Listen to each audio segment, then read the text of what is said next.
Senate Committee on the Judiciary's informational hearing on combating hate while protecting the Constitution.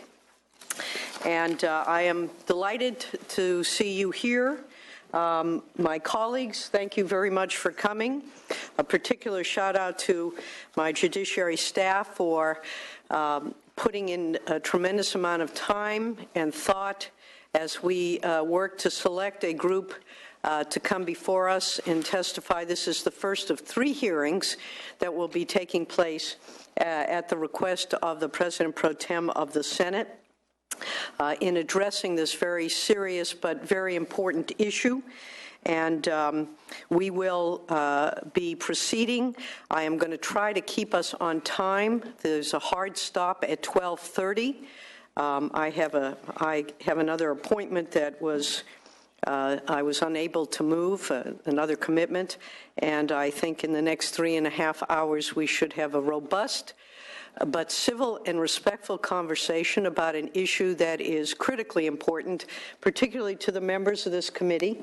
This year we heard some legislation and on a unanimous vote agreed to expand the First Amendment protections that were at issue in passing legislation by Assemblymember Kiley, I believe, as well as by Senator Nielsen. So this committee is very serious about the First Amendment. Sitting on the dais with me are 2 other attorneys and Mr. Moorlach, who knows numbers better than most of us. And so this is an issue that is one of the great issues of our day, particularly in today's world, where we are seeing just an enormous amount of violence. And I can't help but reflect on the tragedy in Las Vegas. And I know each of us, I think, may have had constituents who were impacted, but certainly when we see violence like that, we are all impacted, and we are all impacted by the violence that seems to be emerging in lieu of discourse in today's world. So, again, I'm grateful for all of you for coming and joining us.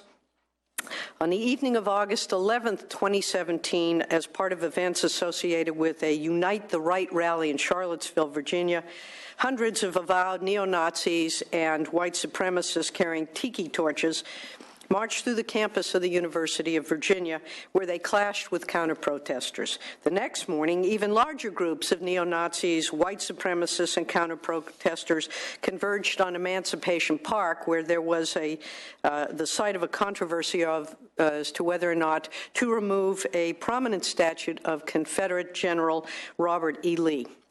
The neo-Nazis, white supremacists, and counter-protesters clashed repeatedly in the streets, leading to dozens of injuries.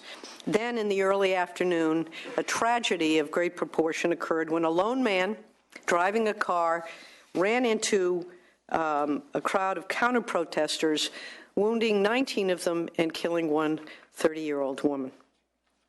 These tragic events, as I mentioned, affect us all, and we must address them.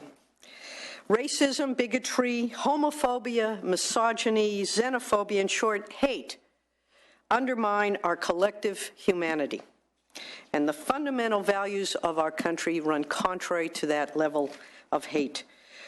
We propose and believe in this country that we need to respect one another, regardless of race, gender, ethnicity, sexual orientation, disability, or religion. We also believe in this state, and I believe in this nation as well, in opportunity for all. If you work hard, you do your best, you play by the rules, you should be entitled to be able to reach that brass ring, which is the promise of America that brought all of us and our families to this great nation. And of course, the whole notion of equality under law. Lady Justice, if you recall, is masked with the scales of justice being equally distributed. And we must combat hate. I'm proud that in California, our leadership is fully and unequivocally committed to a more respectful, inclusive, and just society. But we are fooling ourselves if we think that California is immune from hate. What took place in Charlottesville could and did, in fact, happen similarly here, right here at the Capitol in June of 2016. We must be smart and we must be vigilant in addressing the challenges associated with protecting our Constitution while combating hate. And we are committed. As I mentioned earlier, this committee has, on a 7-0 vote, supported the principles of freedom of expression for all. And as we will discuss today, and though it can be difficult to accept, that includes the right of people to express hatred openly and publicly. Our topic today is how to uphold these two commitments at once. How do we combat hate while we protect the constitutional right to free expression? I believe there are two things that are clear here. First, messages of intolerance do real harm and substantial harm to all of us and to our effort to move forward as a better, more inclusive society. This harm falls most heavily upon the shoulders of the individuals and communities that are singled out as the target of hatred. Failure to acknowledge the seriousness and legitimacy of this harm, failure to condemn hate speech, or worse yet, to mock the serious and legitimate pains of those who are targeted by hate speech is nearly as despicable as the intolerance itself. And second, resort to violence or disruption in response to speech, even if it is perceived as hate speech, is illegal and unacceptable. Groups such as the so-called Antifa, who have engaged in this type of violence and disruption of speech, need to stop. But these fundamental points, which I suspect I know the members of this committee unanimously share, are still recognizing that there are many questions that are still left unanswered. And we are honored and grateful to have expert and experienced witnesses here to take us into a deep dive on this topic. Our agenda, though, is quite full. Our time is limited. To ensure we can fully hear from everyone, I'm going to ask all our witnesses to stick carefully, please, to the time frames that were given to you. And I commit to being gentle but firm in enforcing those time limits. There will be time for public comment after all witnesses have presented, and everyone who wishes to do so will have 2 minutes to express their views and ideas. The goal is to finish up by 12:30, but we will give everybody their 2 minutes. If you don't complete your comments, whether you're the speakers or the public, everyone is invited, as always, to submit written comments to the committee for inclusion in the hearing record. Now, our goal today is not only to emerge better informed, but to look for additional ways that the legislature can help ensure that all Californians feel welcome, safe, and respected while upholding the constitutional rights of all of us. So I look forward to a robust and civil and respectful discussion. And again, I thank you all for being here. I thank the members of the committee for being here. This is a very important topic. And as a legislative body, I look forward to us demonstrating how we can have a robust but civil conversation on this very, very important topic. With that, I would ask my colleagues if anyone would like on the dais here to make brief remarks before we begin. Senator Monning and Senator Moorlach. Thank you, Madam Chair. I just wanted to lead off thanking the Chair and your staff for organizing this, all the witnesses who have come today to participate in this. I'm curious to learn of thoughts and recommendations of how we find this precious balance between protecting free speech and protecting people from being victimized by those who don't respect their rights. So thank you for your leadership, Madam Chair, and looking forward to today's proceedings. Thank you very much. Appreciate that. Senator Moorlach. Thank you, Madam Chair, and thank you for holding a hearing on combating hate. I certainly voted for and spoke for the resolution that opposed neo-Nazism and all the other stuff that we've been facing, and stood up on the floor and recounted a story just from my own family's historical background. My folks survived Nazi occupation in the Netherlands, and so that is something I grew up with. So I certainly oppose neo-Nazism and I have a high regard for that. Holland is sort of known as a nation of tolerance. We're just a very tolerant country, and I have a libertarian streak somehow, and so I appreciate that people have opinions and have positions, and then I just give them their space. I opposed Prop 64, the marijuana initiative, but Madam Chair, I attended every hearing for Governance and Finance on how to implement this new strategy for the state of California with Chair Michael McGuire, Senator McGuire. I was there every minute to help him out, just as I'm with you every minute of the committees to, even though I don't want to tell my kids or my friends to smoke marijuana, that I still respect their right to do that. I'm not going to stop people from doing inappropriate things, but I think perceived intolerance does not always mean that it's hate speech. Sometimes someone can be telling the truth, and you may not realize it's the truth. I have gone through that experience when I tried to tell individuals, the public in Orange County, that it was going to go in for a very difficult financial experience. I was vilified. I had city council members in my face saying, "How come you're going after the goose that's laying these golden eggs?" So sometimes just telling the truth is not necessarily hate speech. So I think we need to be careful. I think after reviewing all your documents, Madam Chair, we need to allow people to hold differing views and positions, but we also, every one of us, has to display good manners, which means that if we don't like what's being said or who's saying it, we don't burn private property or public property. We don't go out in the streets and cause damage and harm. So somehow, Madam Chair, if we can figure out how to encourage civility, that would be the goal for me in this hearing. Thank you. Thank you very much. Any other comments? Senator Anderson, very briefly, sir.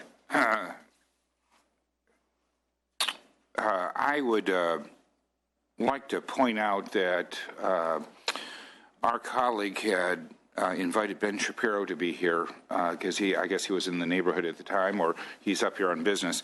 And I would just ask that because he's been outspoken on this issue, he's written a lot, that perhaps there might be an opportunity to fit him in. I know it's an unusual request, but it would be terrific if at some point we were able to let him slide in. Having him speak under public comment, while it's terrific, he's written a lot on this. He's been to Berkeley. He's experienced it firsthand. I would ask the chair that if there is time available, that she allows him to do more than a me too at the end. So, but thank you so much for putting this together. Thank you. We've previously discussed this. We've got a very packed session. I invite Mr. Shapiro, who's here, to listen carefully, to take in what's being said. I think you'll find that the testimony here is consistent with the concerns that have been expressed, that we need to be civil whether we agree or disagree. We've got probably the leading constitutional lawyer in the country here to speak for the next half an hour, 45 minutes, and then answer questions. And I invite Mr. Shapiro at the end to, during the public comment period, give us his thoughts on what he would suggest we do to combat hate while protect the Constitution. That's the context, that is the nature of this particular hearing. And also, if he has additional thoughts, to submit those in writings. I think that we'll all be very interested in what he has to say, as we are very interested in this very impressive group of panelists who are going to be speaking. So with that, let's go ahead and start. I am very excited to introduce our first speaker, who is not only a longtime personal friend, but I think we are so lucky to have Dean Chemerinsky here as our first speaker. Dean Chemerinsky is now the dean at UC Berkeley Law School, probably the finest, or certainly one of the finest law schools in the nation, and he is certainly one of the leading constitutional law experts. He also is the author of leading treatises on the subject, as well as numerous other articles and books. And Fortuitously, he just published, this is hot, literally hot off the press from a couple weeks ago, ironically, the subject of a lot of discussion, and particularly an issue here today, a book called Free Speech on Campus, which he co-wrote with Howard Gilman. And I urge each... the Chancellor of UC Irvine, and I urge everyone to read this book. It is both compelling and frustrating and fascinating, and I think something that should serve as a guide for all of us going forward. And we are grateful to have up to an hour of the Dean's time, perhaps half an hour, 45 minutes to talk, and then to answer questions that we might have. But again, a hard hour. So, Dean, it's just always a pleasure to see you, and thank you for coming. My great pleasure. Thank you so much for the kind introduction. Senator Jackson, members of the committee, it's truly my great honor and pleasure to be with you this morning. Issues of free speech on campus are as old as colleges and universities, but the context is different now. Our mental image of free speech is largely shaped by the free speech movement at Berkeley in the mid-1960s, when it was students wanting to protest on campus and administrators often trying to stop it. Now, though, we're talking about something different. Often the speakers are individuals often off campus, provocateurs like Milo Yiannopoulos or Ann Coulter, or even the white supremacists who go to campuses like the University of Virginia. The responses are often from those off campus, like Antifa that's come onto campuses to commit acts of violence. The campuses then become the places where all of this occurs. There's often enormous cost to the campus in trying to protect freedom of speech while also ensuring the safety of students, staff, and faculty. When Ben Shapiro spoke at the University of California, Berkeley a few weeks ago, the cost was about $600,000. Thankfully, he was able to speak without incident. There was no danger to public safety, but the cost was enormous. Milo Yiannopoulos spoke a week ago Sunday. Again, there was substantial cost to the campus, and had he gone through with his Free Speech Week, the cost would have been over $1 million. I applaud Chancellor Carol Christ, the Berkeley Police, the campus police, for successfully protecting free speech while safeguarding public safety. But it does raise enormously important long-term issues, so I'm delighted that this committee is examining them, the problem of hate on campus, and how to ensure freedom of speech. I want to do everything I can to help your committee. I thought what I might be most useful doing is quickly summarizing the law for you and then offering you a few thoughts what you, as the California Senate, might do. Let me summarize the current law in 5 points. I realize it's probably already familiar to you. But what I've realized participating in discussions on the Berkeley campus over the last several months is it's very important to separate our discussions of what the law is from what the law should be. We can talk here about what the law is and what governs the campus, or we can have a separate discussion of how we think the Supreme Court should change First Amendment law, but those are two quite different discussions. So 5 quick points for you, and then I'm delighted to take your questions. First, it's important to remember that the First Amendment applies only to public colleges and universities in the state. As to private colleges and universities, free speech is protected by a California statute, the Leonard Bill. It is basic to constitutional law that the Constitution's protections of liberty and equality apply just to the government. Private institutions never have to comply with the Constitution. This is one of the least understood but most important principles of constitutional law. About a week ago, when there was a controversy over football players kneeling during the national anthem, I got a call from a reporter from a major newspaper saying, would it violate the First Amendment if the NFL or the teams then fired the players? And I said, the First Amendment doesn't apply to the NFL or the players. And the reporter said to me, Professor, are you sure about that? The answer is yes, the First Amendment applies only to public college universities. But this legislature, many years ago, passed what is known as the Leonard Act, that says that private schools cannot punish speech that would be protected by the First Amendment in public colleges and universities. Of Of course, this legislature could revisit the Leonard Bill and revise it, but it means that for all practical purposes, speech cannot be punished in a private school any more than a public school. It would violate the First Amendment. Also, of course, private schools in the state are committed to academic freedom. It's reflected in their faculty and student handbooks. Many courts have said these faculty and student handbooks are contracts between the university and the faculty and students and are enforceable in that way as well. The second principle that I identify is that all ideas and views can be expressed on a college campus, period. A campus never can prohibit or punish speech on the ground that the idea or the viewpoint is false or even offensive. The United States Supreme Court has said on so many occasions that the very core of the First Amendment is that the government never can punish, censor, deny benefits to speech because of the viewpoint expressed. I speak to you today not only as somebody who's taught and written about the First Amendment and speech for a long time, but also as a campus administrator. And I feel very strongly as to my law school and my campus that all views, conservative and liberal, those that reflect things that I believe in and things that I detest, should be able to be expressed. I recently had an occasion to put this into practice.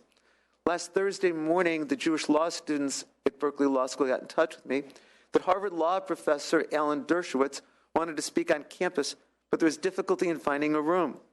I immediately called Professor Dershowitz and said, "You're of course welcome to speak at Berkeley Law School anytime. Here's my cell phone, my office phone, my home phone number, my email." We got in touch with each other. He's coming to speak next week. Now, I disagree with Professor Dershowitz about many things, but I believe that he and those of all views must be welcome on campus. This is about the First Amendment and the exchange of ideas. It's also about academic freedom. If a university is going to be a place where ideas are advanced, it must be that all ideas and views can be expressed, period. And the Supreme Court has made it clear that never can speech be censored or punished because it's offensive, even deeply offensive. Perhaps the most important case here to remember is one from less than a decade ago, Snyder versus Phelps. It involves a small church out of Topeka, Kansas, the Westboro Baptist Church. They regularly go to funerals of those who died in military service and using them as the occasion for expressing a very vile anti-gay, anti-lesbian message. They went to Maryland to the funeral of Matthew Snyder, a Marine who had died in Iraq. Before the funeral, they asked an officer where they could speak. The officer pointed an area about 1,000 feet away from the funeral to occur. Before the service, they chanted and sang. During it, they held up signs. That night, Matthew's father, Albert, saw on the news footage where he could read the signs. He was deeply offended. He sued, and a jury awarded him $10 million in damages for intentional infliction of emotional distress and invasion of privacy. But the Supreme Court, 8-1, ruled in favor of the members of the Westboro Baptist Church. Chief Justice Roberts wrote for the court and made clear that the government cannot punish speech or hold speech liable on the grounds that it's offensive. All ideas and views must be welcome on college campuses. That's because of the First Amendment, it's because of the Leonard Bill, it's because of academic freedom. My third point is to remember that freedom of speech is not absolute. There are exceptions where the government can censor or punish speech. We're all familiar with the famous words of Justice Oliver Wendell Holmes in the case of Schenck versus the United States in 1919, we said there's no right to falsely shout fire in a crowded theater. The Supreme Court has said that there are some categories of speech that are not protected by the First Amendment. Child pornography being an obvious example. False and deceptive advertising is another example. There are some categories of unprotected speech that are very relevant to the topic of today, and I'm sure to this committee. One is incitement of illegal activity. The Supreme Court for almost a century has been clear that speech that constitutes incitement can be prohibited and punished. But the Supreme Court has been restrictive in terms of what constitutes speech that meets the test for incitement. The key case here was Brandenburg versus Ohio in 1969. There, the Supreme Court said, in order to constitute incitement, there must be a substantial likelihood of imminent illegal activity, and the speech must be directed at causing imminent illegal activity. The fact that a controversial speaker comes onto campus and some react against him or her does not constitute incitement. It must be that the speaker is intending to cause imminent illegal activity and there's a substantial likelihood of it occurring. A second category of unprotected speech that might be relevant for you is so-called true threats are not protected by the First Amendment. The initial case here was United States versus Watts, which is a federal law that makes it a crime to threaten the President of the United States. The Supreme Court said, and I'm quoting its words, true threats are not protected by the First Amendment, but this has to be distinguished from hyperbole. The Supreme Court has reaffirmed that true threats are not protected, but has never clearly defined what's enough to be a true threat. There's actually a split among the federal courts of appeals on the definition of true threat. I think the best approach is to say that a true threat is speech that reasonably causes a person to imminently fear for his or her physical safety. There should be no First Amendment right to cause a person to reasonably fear for imminent danger to his or her personal safety. So, if an angry group of students surround another student and yell at the student, make the student fear imminently for his or her physical safety, that's not speech protected by the First Amendment. A final category that I mentioned of speech that's not protected by the First Amendment is harassment. There's now a well-established body of law in the workplace context that says that harassing speech is not speech that's safeguarded by the First Amendment. To pick the most obvious example, if an employer says to an employee, sleep with me or you are fired, that would not be protected by the First Amendment, even though it was only words. In the employment context, the Supreme Court has been clear that speech that amounts to creating a hostile, intimidating environment on the basis of race or on the basis of sex can be the basis for a lawsuit for employment discrimination. Title VI of the 1964 Civil Rights Act says that institutions that receive federal funds cannot discriminate based on race. Title IX says that institutions of education that receive federal funds cannot discriminate on the basis of sex. Many courts have said that harassment violates Title VI and Title IX and is based on race or gender. And so speech that rises to the level of harassment can be punished. But here it's important to distinguish between the use of the word harassment in a colloquial sense and harassment in a legal sense. The fact that there's speech on campus that upsets students does not constitute harassment. Harassment generally has to be directed at a person, or at least has to be pervasive. It has to interfere with educational opportunities on the basis of race, sex, religion, or sexual orientation. To pick a vivid example, there was an incident at the University of California, San Diego, where a noose was put over a tree. It is a vile symbol of hate. But that does not constitute harassment, even though it would be upsetting. But if someone tagged a noose to the dormitory door of an African-American student, that would constitute harassment. Now, you'll notice as I mention these categories of unprotected speech, what I didn't mention, and that's the focus of your hearing today. That's hate speech. The Supreme Court has been clear that speech, even when it's hateful, is protected by the First Amendment. There is no categorical exception for speech on the ground that it's hateful. As I say this, I recognize that hate speech causes great harm. It causes great psychic harm to those subjected to it. It interferes with educational opportunities of students. It interferes with the work of faculty and staff. And yet the law is clear, as I said, that hate speech is protected by the First Amendment. As examples, you might remember the case of RAV versus City of St. Paul from 1992. It involved a St. Paul ordinance that prohibited burning a cross or painting a swastika in a manner likely to anger, alarm, or cause resentment. The Supreme Court unanimously declared that law unconstitutional. Or you might remember the case Virginia versus Black from 2003. It involved a Virginia law that prohibited cross-burning, a vile symbol of hate. The Supreme Court 8-1 declared that unconstitutional. In the early 1990s, over 350 colleges and universities, including some in California, adopted so-called hate speech codes. Every one to be considered by a court was declared unconstitutional. Why is this?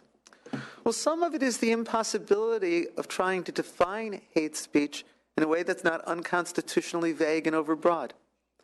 The last 2 years at the University of California, Irvine, I co-taught a class on free speech on campus with Chancellor Howard Gilman. And as an exercise, we asked our students to try to define hate speech, to write it up as a code or a statute. And they saw how impossible it is to do. And it's not vague or unduly overbroad. Some of the reasons why I think courts have not allowed hate speech codes is the experience under them and the experience with hate speech laws in foreign countries. What we've seen is almost always they're used against the very groups that we intend to protect. The University of Michigan adopted a hate speech code after a series of horrible incidents. Every attempt to enforce it, every complaint was brought against minority students. When England adopted its law prohibiting hate speech, the first prosecution was against the Zionist group on the argument that Zionism was a form of racism. But perhaps most of all, the reason hate speech is protected goes back to what I said a moment ago. All ideas, all views are protected, even when they're offensive. Just as John Marshall Harlan said, that to censor words is to censor ideas. We can't cleanse the English language without to please the most squeamish among us. As I try to tell my students, the only way that our free speech can be protected tomorrow is to safeguard the speech that we don't like today. Or as the Supreme Court said in June of 2017, we don't need free speech for the speech we like. We'd let that go on anyway. We need free speech for the speech that we detest. The fourth principle that I'd identify for you is that time, place, and manner restrictions are permissible so long as they leave adequate alternative places for communication. Even when there's a First Amendment right to speak, it doesn't mean that there's a right to speak at any time, at any place, in any manner. There's a right to speak in Los Angeles, but there's no right to go down the middle of the 110 freeway in rush hour and use that as the place for speech. Let me focus on college campuses. Campuses can have time, place, and manner restrictions with regard to speech, prevent disruption of school activities, so as to protect public safety. I mentioned a moment ago that I've invited Alan Dershowitz to speak next week. What we're looking for is a classroom that's not being used at the time that he wants to address the students. He can't insist, no speaker can, that we cancel classes in order to accommodate the ability to speak, disrupt school activities. There's a right to speak on campus, but nobody has a right to come in my classroom and shout so that I can't teach. There's a right to speak here in Sacramento, but nobody has a right to come into your chambers and speak so you can't hold your business. Likewise, campuses can and must use time, place, and manner restrictions so as to be able to protect public safety there. As I've spoken to administrators at the University of California, Berkeley, I strongly encourage them to have controversial speakers in auditoriums rather than in open areas of campus. That way there can be tickets, metal detectors, secure the perimeter so as to be able to have them speak while still securing public safety. That's, of course, exactly what happened when Ben Shapiro spoke a few weeks ago. He was allowed to speak in the largest auditorium on campus, but they were able to create a perimeter to ensure his and everyone's safety while still allowing the speech. Now, it's important as you think about time, place, and manner restriction to keep in mind, they must always be viewpoint neutral. They can never be based on the message that's expressed. And there must always be adequate alternative places for communication. It wouldn't be okay for a college campus to say, go 10 miles away and have your speech. It is okay to say that you can't speak outside of a classroom building when classes are in session or come back another time of this day or use a different room. The time, place, and manner restrictions have to be reasonable. They also have to be viewpoint neutral. I think one of the hardest issues right now for college campuses is how much money do they have to spend in order to ensure freedom of speech while protecting public safety? I was asked this question by the chancellor at UC Berkeley, Carol Christ, and I said, there's no clear law on point here. I mentioned the tremendous cost to Berkeley in protecting the ability of Mr. Shapiro, Mr. Yiannopoulos, and others to speak. But is there a point at which the campus can say, we can't afford to be able to protect public safety while still allowing speech, therefore we have to cancel the speaker? The campus has the legal as well as the ethical duty to ensure the safety of its students, staff, and faculty. What if it can't do so at a reasonable cost? What if, for example, not for a week, but every week in a semester, there was going to be free speech events that would cost over $1 million? The best answer that I could give to Chancellor Christ, and the best that I can give to you here, is that the campus must spend a reasonable amount to ensure public safety. It cannot impose costs on speakers or student groups that would prevent the speech from occurring, but this is a place where the law simply has not developed.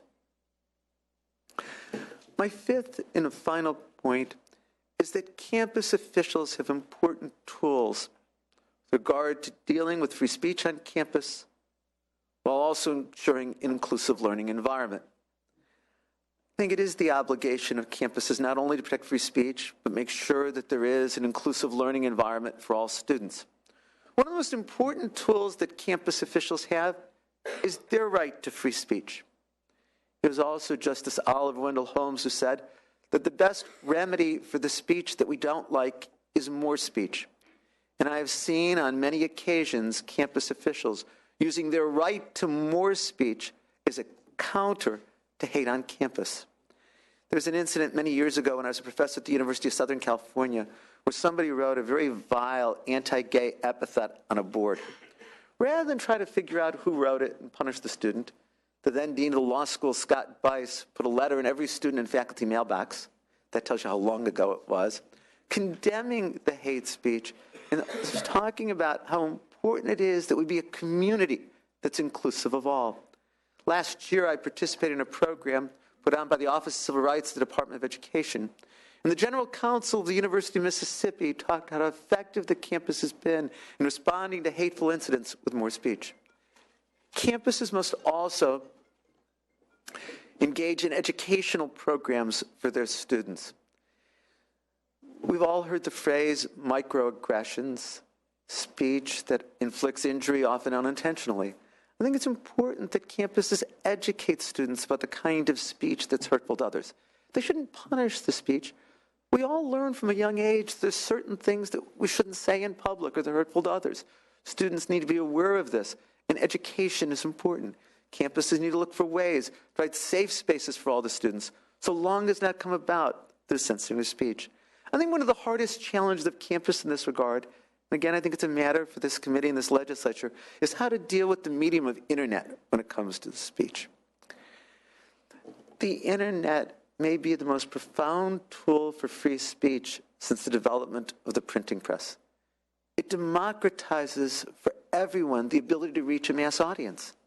It used to be to reach a mass audience, you need to be rich enough to own a newspaper or get a broadcast license. Now, anyone with a smartphone, even access to a modem in a library, can reach a mass audience. It gives us all tremendous access to information. But just as speech can always be beneficial, so can it be harmful. The internet now provides a tool on campuses and elsewhere for quickly disclosing very private information about individuals to a mass audience. And we've seen that done on campuses to great harm. It allows for the circulation of false information to a large audience on almost immediate basis. It has been a tool for harassing students, unfortunately all too often women and minority students. And we don't have the legal tools to deal with how the internet is used in this way and how our campuses are going to be able to deal with this.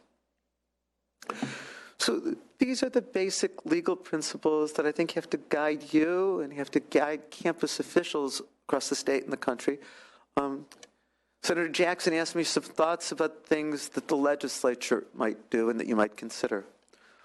One thing that I think is important to consider, what kind of financial assistance can be provided to campuses when they're providing the security to ensure safety and free speech. It is simply not sustainable for a campus like Berkeley to be spending the large sums of money that are going on now. Those are dollars that come away from the education of students and the mission of the college universities. So I think since the universities here are performing a public service by facilitating speech while also ensuring public safety, they need the help from the legislature when they're absorbing these costs. Second, I think there can be additional legislative steps to deal with hate crimes on campus. There is no First Amendment right to engage in a hate crime. There are already laws that provide for greater penalties for hate crimes. The United States Supreme Court in Wisconsin versus Mitchell said that there can be greater penalties for hate-motivated crimes.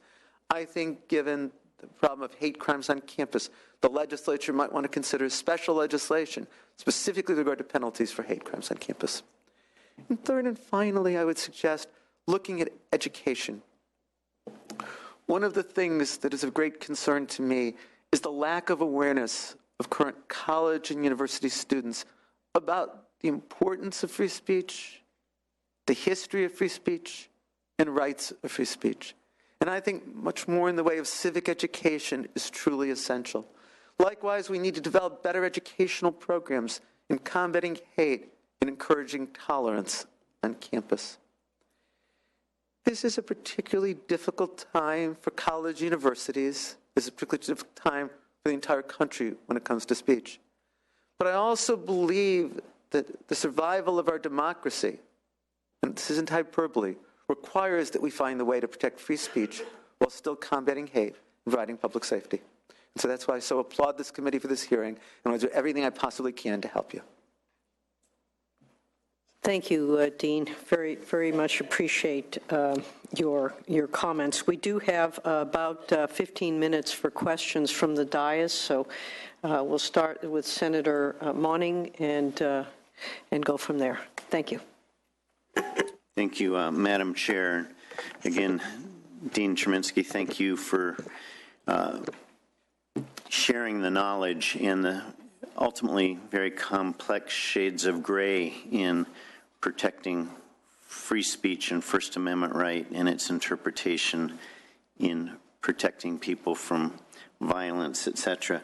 I had a few questions. One is, in a university setting, when you talked about time, place, and manner, while I understand there's no distinction in terms of content of speech, can there be any distinction whether it's a student organization or students participating versus non-students, non-faculty, non-staff, outside speakers who invite themselves or who show up on a campus? Let me here draw a distinction between public universities and private universities.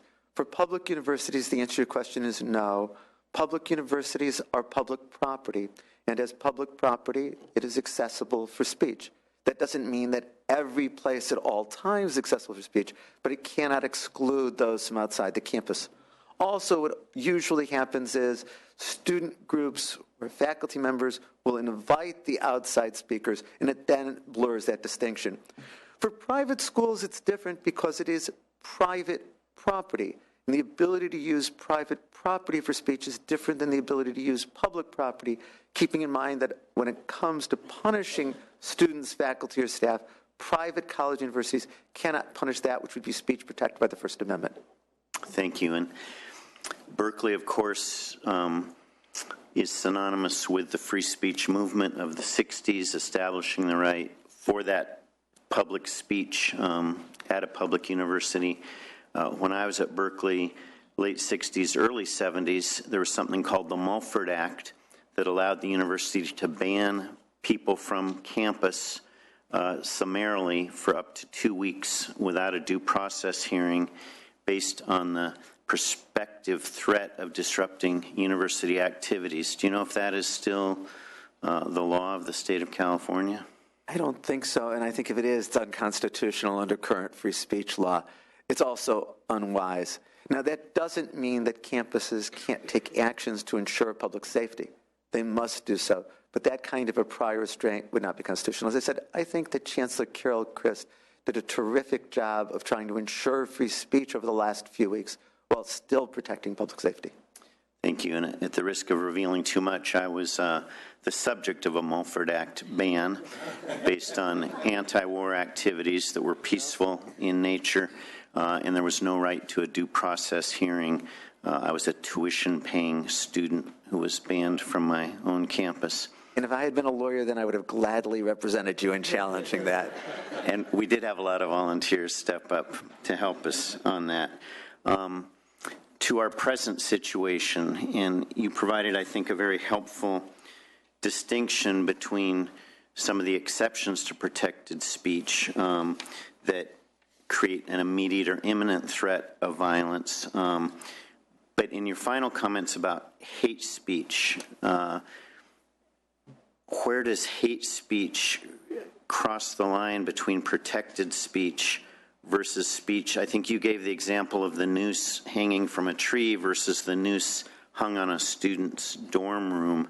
But for a speaker or an organization that the focus of its speech is vilifying a protected class of people and threatening or calling for their exclusion from society or their protection, where does that hate speech cross the line of not being, when is it protected versus a violation of what we call hate speech? Hate speech is protected speech.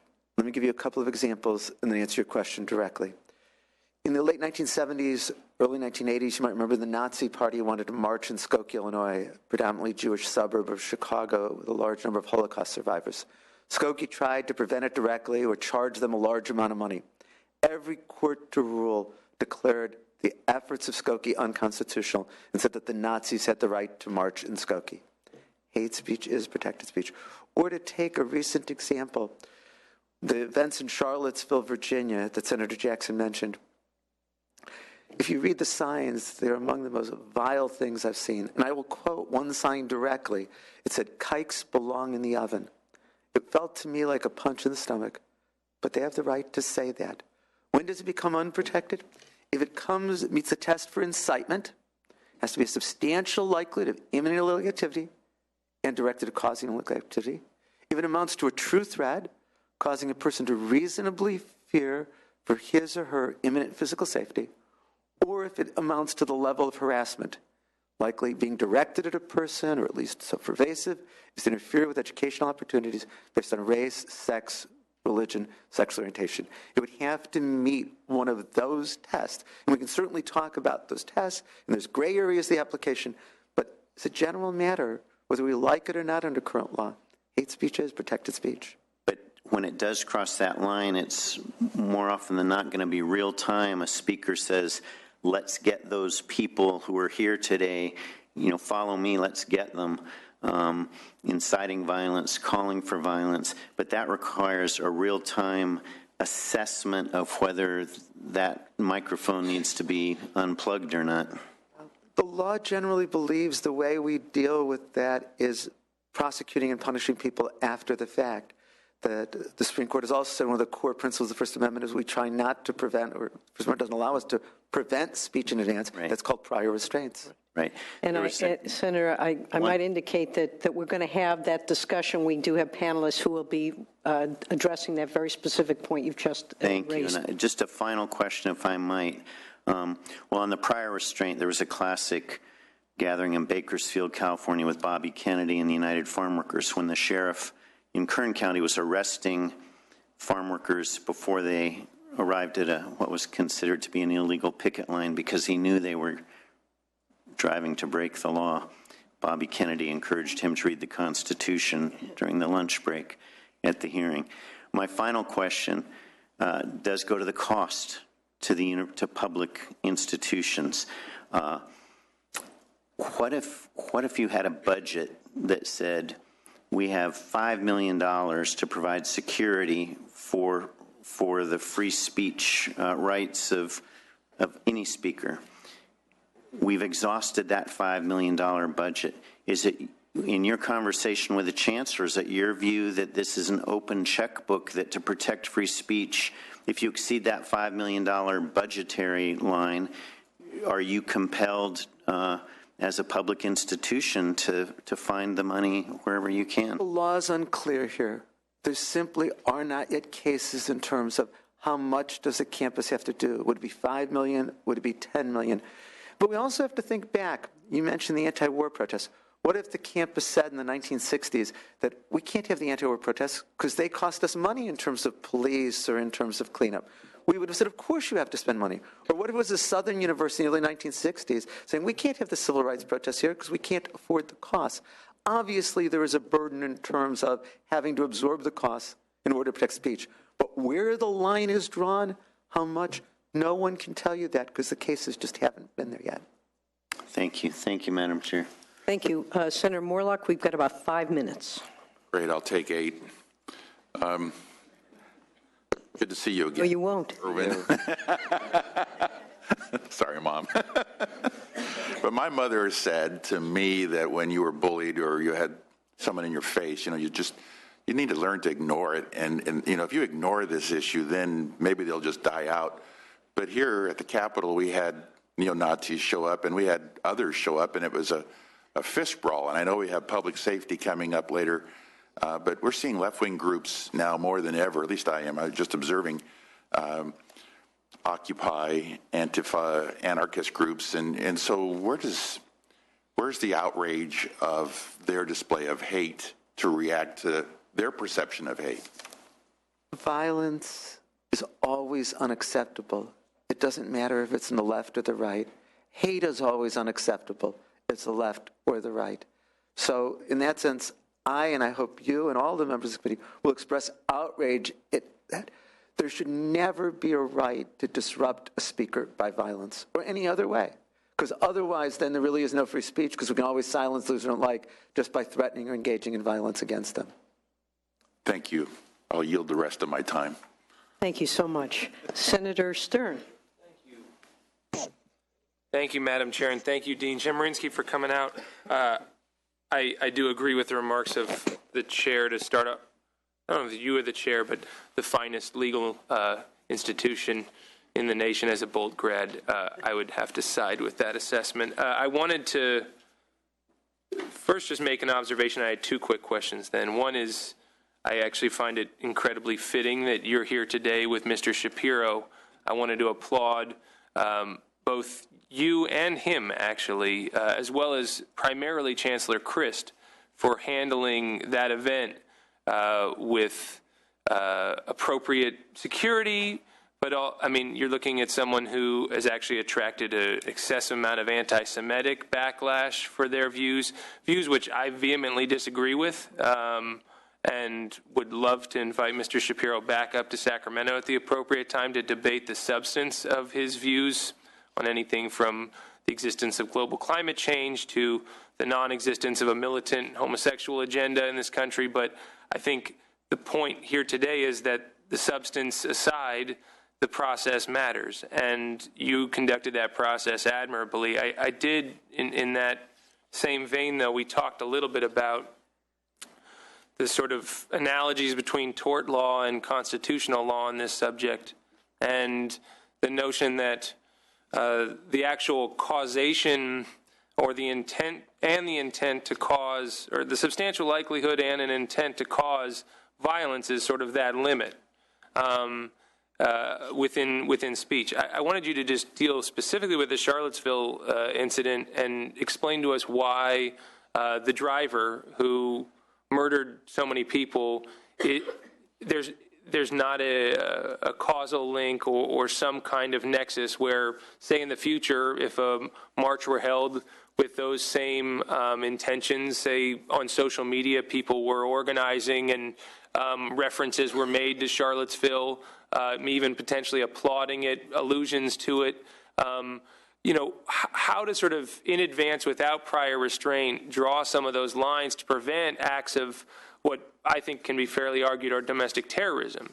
So how do we how does law enforcement and how do we sort of draw that line? And I guess I wanted to raise this notion of, is it about this intervening sort of actor, this volitional act by that one individual in Charlottesville that really undermines the ability to make that speech restraint? So that was my first question. Well, can you answer that in about 2 minutes, because then it's 10 o'clock. I have two more, too. Well, we're going to Quickly. answer quickly, please.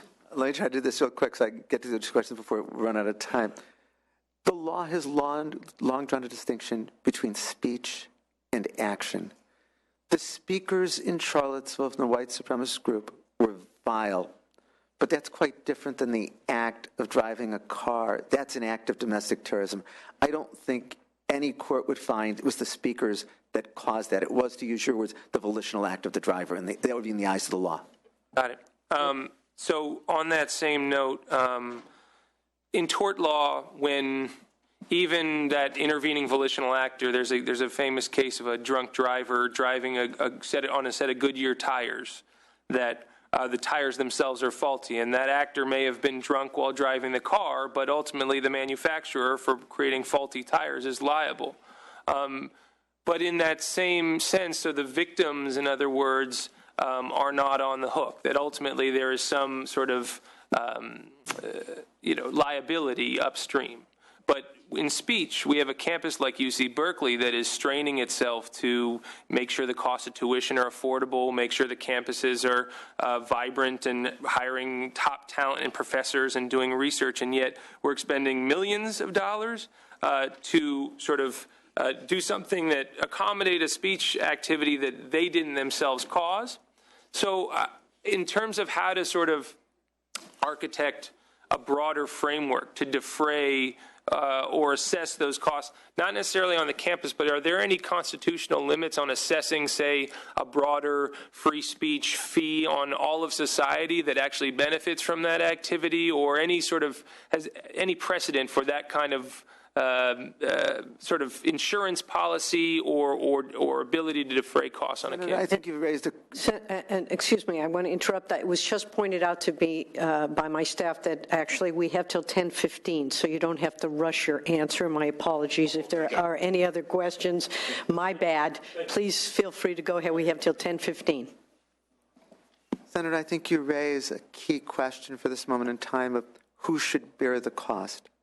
The one place where the law is clear is you can't force the speaker to bear the cost in order to be able to speak. You can't say to a controversial speaker, the only way you can come to campus is if you bear the security costs, because that would then prevent the person from speaking if a large security cost. But the question that I think that you as a legislature face is, do you want the individual campuses to bear this, or do you want to have the taxpayers bear it in some way? So yes, it obviously be constitutional should you wish to create some kind of fund to reimburse campuses for this cost. And again, to those who say, well, why should we have to bear the cost at all? I go back to what I said to Senator Moaning. If this was the anti-war protests, or this was the early 60s, wouldn't we say, of course the campus has to bear the cost for speech, and then you can't make choices based on liking or disliking the particular views? And while it pains me a little bit for my campus to be expending $1 million a week or whatever we paid to keep Mr. Shapiro safe, I think we ought to bear no expense to keep anybody safe who wants to come to that campus and express their views. So I think it was a smart move, and we'll be exploring that further. My very, very last question, I'll be brief, is this notion of cheap speech that Professor Hassan, your former colleague at Irvine, and also Eugene Volokh down at UCLA presciently sort of looked to the future and saw this era where it's not even that the speech itself can cut or harm, but that it piles up over time. And it's not the quality of the speech, but it's actually the quantity of, in the case of the last election, we had accumulation of lies that on the internet are freely allowed to be expounded and actually shape the democratic institutions that we rely on to ensure that this whole speech paradigm can exist. So how do we start to navigate that? Is it solely on the private actors to sort of police themselves or label or find other ways to fact check and sort of leave it up to the free marketplace? Or has it become, when you have bots or entire, workhouses in Macedonia designed to pile up false statements using social media platforms, does it sort of stop becoming a matter of free speech and actually become a threat to democracy itself? So Professor Wallach from UCLA coined this phrase, cheap speech, and my colleague, former colleague Rick Hassan, has written about it. And this really goes to the point that I was making of how the internet has changed speech. It does make it easy for all of us to engage in speech to a mass audience at very little cost. Just take out your smartphone, and if you have Twitter following or the ability to get on a blog that has wide readership, you can then circulate something. There's benefits to it, and I don't think Professor Wallach and Professor Hassan are sufficiently attentive to the benefits of democratizing speech in this way, and there are costs to it. I think what you as a committee and a legislature need to think about is what are some of the areas of costs where legislation might help. Take the example of public disclosure of private facts. I am very concerned about the ability over the internet to reveal very private information about people to a mass audience. And it has especially come on campuses as a form of harassment. I don't think the law has kept up with this, and it is something the legislature might consider in that regard. Harassment through the use of the internet, because it's so easy to do that. And there's some very good writing that's been done. Danielle Citron, professor at the University of Maryland, has done some of the best writing on this subject. In fact, there's just a conference a couple of weeks ago on this at the University of Maryland, co-sponsored by the Department of Justice. And so I think focusing more on harassment over the internet. I think one of the challenges and this is true of junior high schools and high schools, as well as colleges and universities, is to what extent can they punish student use of the internet in a manner that would constitute harassment or public disclosure of private fact. Our traditional model for student speech is speech that occurs in the school or on the campus, and what can the school officials do about it? What high schools as well as colleges and universities are now having to confront is, what about hateful speech that wouldn't be protected by the First Amendment or public disclosure of private fact that a student does using the internet at home, not on campus? And so if you're asking, where are the issues that I think we might need future legislation, I think that would be some of the examples. Thank you very much. And just in sort of to follow up, and then we do have another question from Senator Moorlach and then Senator Anderson. I wonder, when people give speeches at college campuses and charge huge amounts of money, for example, let's say someone gives a speech and is able to charge $100,000. Is there any way that the school, because this is paid speech, if you will, is there any way that the school could offset some of its costs by charging the speaker some percentage or some way to be able to offset it? Because the speaker's actually making money. It's a business, if you will, or it's a for-profit opportunity to speak. Is that a line we can draw or not? I'm going to answer in two steps. First, I can only speak of the schools where I've been dean, University of California Irvine School of Law and University of California Berkeley School of Law. We do not pay honoraria for speakers. When it's an endowed lecture where there's a fund, it's a $2,500 honorarium and expenses. For all others, it is just expenses. I cannot justify using my students' tuition to pay speakers to come onto campus. And so, at least at the two schools where I've been dean, the only honorarium we've ever paid is that there's a separate endowment to support it. But I don't know, I can't speak beyond that in terms of campuses. The second goes to the First Amendment. Where the law is clear is the government cannot charge a speaker a fee that would keep the speaker from being able to appear. Skokie could not charge the Nazi Party or require them to post an insurance bond that would interfere with their ability to speak. Now, campuses can have viewpoint-neutral rules in terms of if student groups invite speakers, the student groups have to bear a reasonable cost. And so it's not that the campus can't recoup some of the cost, but it cannot be a charge that's so large as it would keep the speaker from being able to appear. Great. Thank you. Thank you. All right. Senator Moorlach had a quick question, and then Senator Anderson. We've got about 8 more minutes. Perfect. I keep wanting to call you Urban. Please. Sorry you left Orange County, but thanks for your service to the University of California, Irvine. Growing up, the word hate was what I would call a strong word. It's like a word you really shouldn't say, I hate somebody. It was just something in my growing up that it was just something it was just a very, very strong word. But now that we're discussing this topic and now we're looking at, well, who's really displaying hate in this country and what's going on and what's happening on our campuses. So I'm just a little curious about some of these groups that are making statements, and one of them is the Southern Poverty Law Center. Are you familiar with what they've done? And so they put out a list of hate groups, and it just seems like such a strong label, and I'm just wondering, I always tell people, be careful what you hate, because you will become what you hate. You can hate something so much, you can hate your dad being an alcoholic, and then you become an alcoholic. I mean, I don't want to get too psychological, but what is this group trying to do, and why does it benefit, and does it just kind of stir up more frustration than help the problem? No, Senator. Read the signs that were held up by the white supremacist group in Charlottesville. Though there may always be difficulty in defining a word with precision, there's no doubt that those signs expressed hate. As I said, when I saw the sign, and I'm quoting verbatim, "Kikes belong in the oven," that is the expression of hate. Now, we can then talk about the definition, and one of the problems that the hate speech codes have had is trying to define hate with any precision.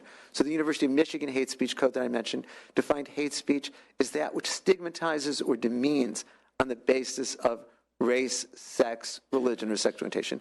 And I think that stigmatize or demeans is too broad a definition. But I can't say strong enough. The fact that we might have difficulty in drawing the line as to what's hate doesn't mean that it doesn't exist.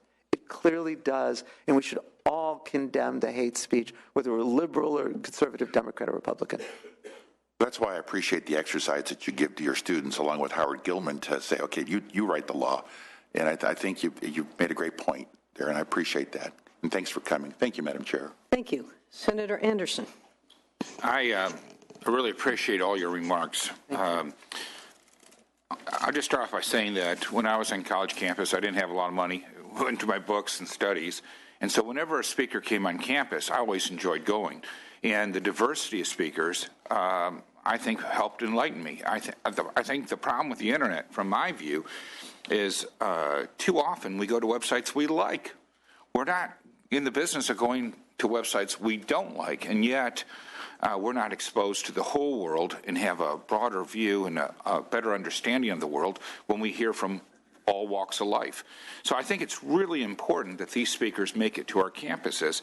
And I was reading earlier this year that some of the organizations that hosted some of the speakers that were protested did pay extra, were expected to pay extra to offset the cost of the police. And then later I read the police made no arrests while the campus was being torn up. The organizations were told that they were going to be financially liable for anything that was torn up or any problems that occurred.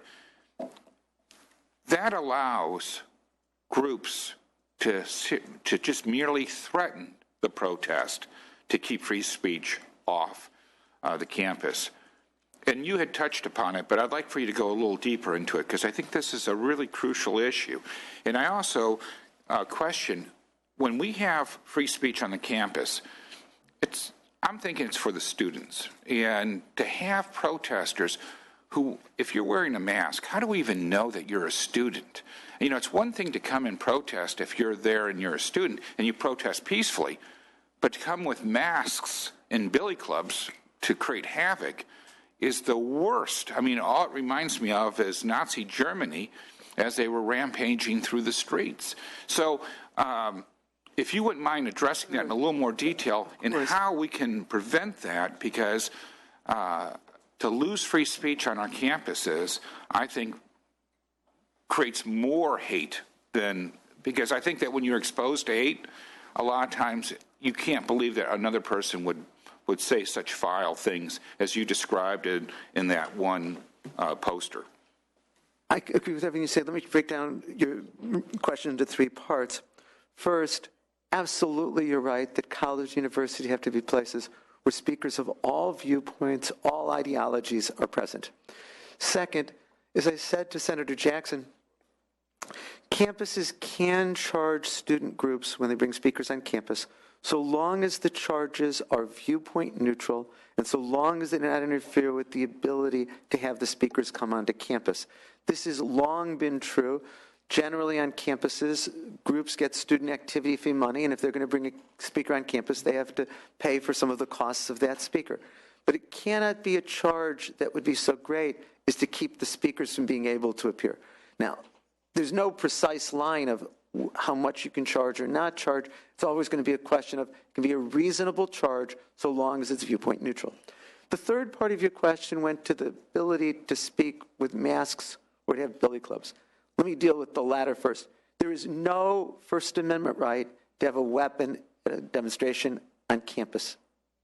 People don't bring billy clubs or guns to engage in civil discourse. Whatever discussion we might have about the Second Amendment, campuses can constitutionally prevent all weapons on campus at demonstrations. Campus can use metal detectors to do that or anything else that's there. Masks are a more difficult question because there are some lower court cases that say there's a First Amendment right, or the Supreme Court has said there's a First Amendment right to speak anonymously, and some lower courts have said that includes a right to speak with masks.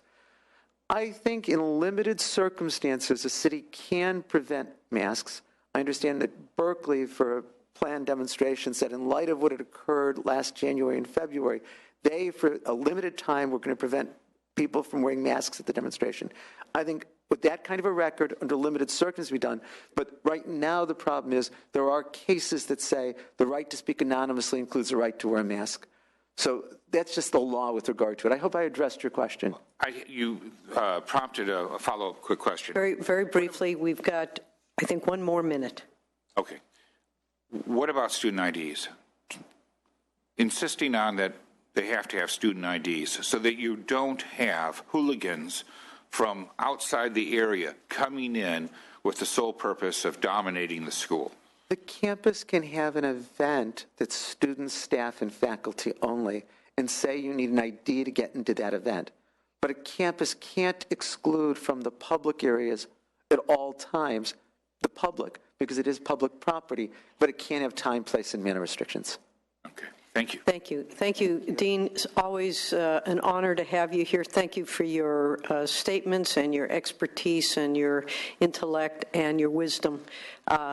There's a lot that we will continue discussing, and I hope that you will continue to be available to answer any questions we might have. My great honor and pleasure. If I can be of help to you and your colleagues in any way, just please let me know what I can do. Thank you so much. I very much appreciate your being here. And our next speaker is Johanna Mendelssohn, who is a senior investigator with the Anti-Defamation League. She has devoted the past 17 years of her career to evaluating the activity and tactics of extremist groups and movements, training law enforcement officers and publishing reports and articles on a wide range of extremist topics. To date, she has trained over 12,000 federal, state, and local law enforcement officers, prosecutors, military personnel, judges, and public officials throughout the country. Mendelssohn has, or I should say Ms. Mendelssohn, has testified in numerous court cases as a subject matter expert on the white supremacist and sovereign citizens movements, and she will be addressing, in response to sort of where the direction and the issues that have been raised, she will be addressing the history, the current status, organizational structure, and financing of white supremacist and other hate groups here in California, and we are delighted and very much appreciative to have a half an hour of your time. We were hoping to do maybe 20 minutes of your presentation and then have about 10 minutes available for questions. And as a reminder, we will have public comment following all the scheduled witnesses. And in the meantime, colleagues, again, we're trying to keep this ship on time, this train on time, and very much appreciate your being here. Thank you. The floor is yours. Yeah. Chair Senator Hannah Beth Jackson, Senators, I am Johanna Mendelssohn, Senior Investigative Researcher and Director of Special Projects with the Anti-Defamation League's Center on Extremism. I've been part of the ADL for 17 years. Thank you so much for the opportunity to participate in today's timely hearing. Since the 1913, the mission of the Anti-Defamation League has been to stop the defamation of the Jewish people and secure justice and fair treatment for all. For decades, the League has fought against bigotry and anti-Semitism by exposing extremist groups who spread hate and incite violence. The League is now the foremost non-governmental authority on domestic terrorism, extremism, organized hate groups, and hate crimes. Through our Center on Extremism, whose experts monitor a variety of extremist and terrorist movements, ADL plays a leading role in exposing their movements and activities while helping communities and government agencies alike in combating them. ADL's team of experts uses cutting-edge technology to track and disrupt extremists and terrorists worldwide. ADL is the largest non-governmental organization providing in the United States of training for law enforcement on hate crimes, extremism, and terrorism, as well as on building trust between police and communities they serve.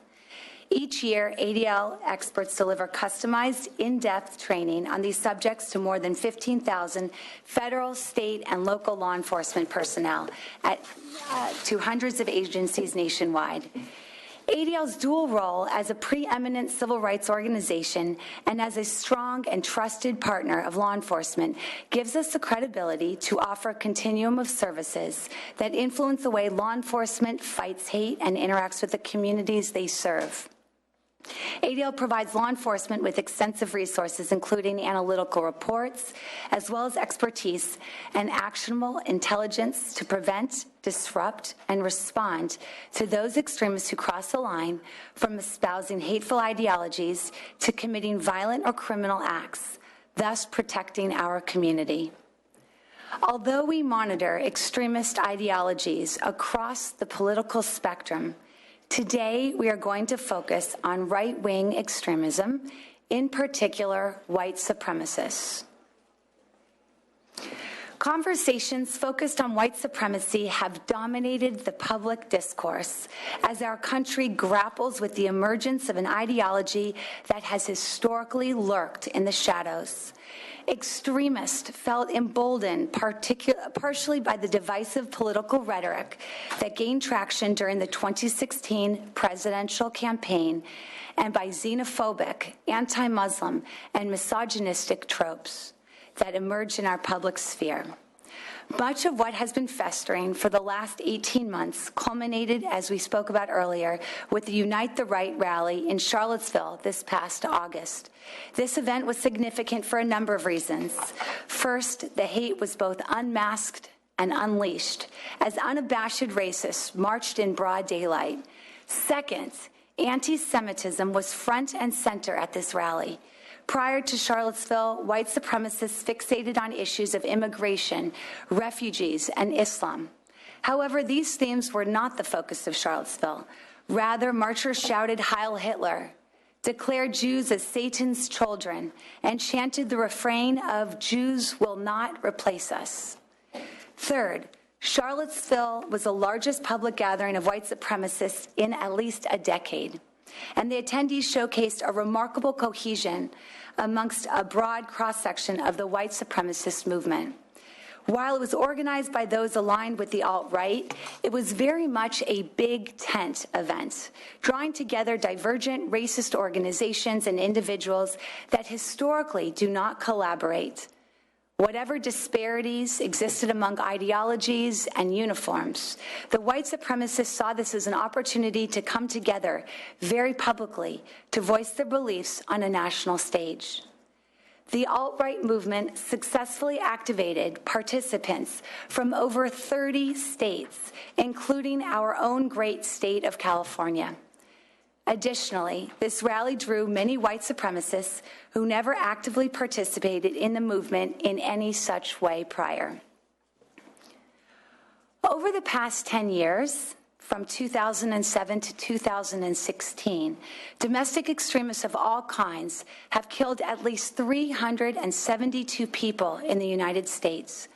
Of those deaths, approximately 74% were at the hands of right-wing extremists, such as white supremacists, sovereign citizens, and militia adherents. Right-wing extremists have been responsible for plotting at least 150 acts of terror in the United States in the past 25 years. Their anger is most frequently directed against government, law enforcement, and racial and religious targets. The most common religious targets are Jews and Muslims, while the most common racial targets are African Americans, including multiracial targets. The white supremacists who target minority communities for acts of terror and violence include adherents of every major segment of their movement, including neo-Nazis, racist skinheads, traditional white supremacists such as the Klan, the religious sect Christian Identity, white supremacist prison gangs, and the newest subgroup, the alt-right. White supremacist ideology in the U.S. today is dominated by the belief that unless action is taken immediately, whites are doomed to extinction by a rising tide of non-whites who are controlled and manipulated by the Jews. This core belief exemplifies the slogans such as the so-called 14 words, "We must secure the existence of our people and a future for white children." Bringing it closer to home, the white supremacist landscape in California has unique elements that differ from the rest of the country. California has the largest racist skinhead population in the U.S., predominantly based in Southern California. Adherents have their own unique subculture and are dedicated to furthering Hitlerian ideology. Racist skinheads range from a few members to hundreds of members. These groups organize social events such as white power music festivals like the one held just 2 weeks ago in San Bernardino, honoring the life of Ian Stewart, the founder of the British white power band Screwdriver. Racist skinheads also engage in political action, like their so-called, quote, White Lives Matter protests of the alleged, quote, atrocities that are being committed against white people. Unfortunately, however, their actions are not limited to barbecues or protests, but often include the most violent hate crimes. One of the most shocking and well-publicized examples is that of Wade Michael Page, who in 2012 opened fire in a Sikh temple in Oak Creek, Wisconsin, killing 6 and wounding 4 before shooting himself. Page was a member of the Hammerskins, a racist skinhead group, lived in Orange County, California, for a period of time where he played in the white power band Definite Hate. Most white supremacists in California do not belong to organized hate groups, but participate in the white supremacist movement as unaffiliated individuals. This means the size of the state's white supremacist population is considerably larger than just the known members of hate groups.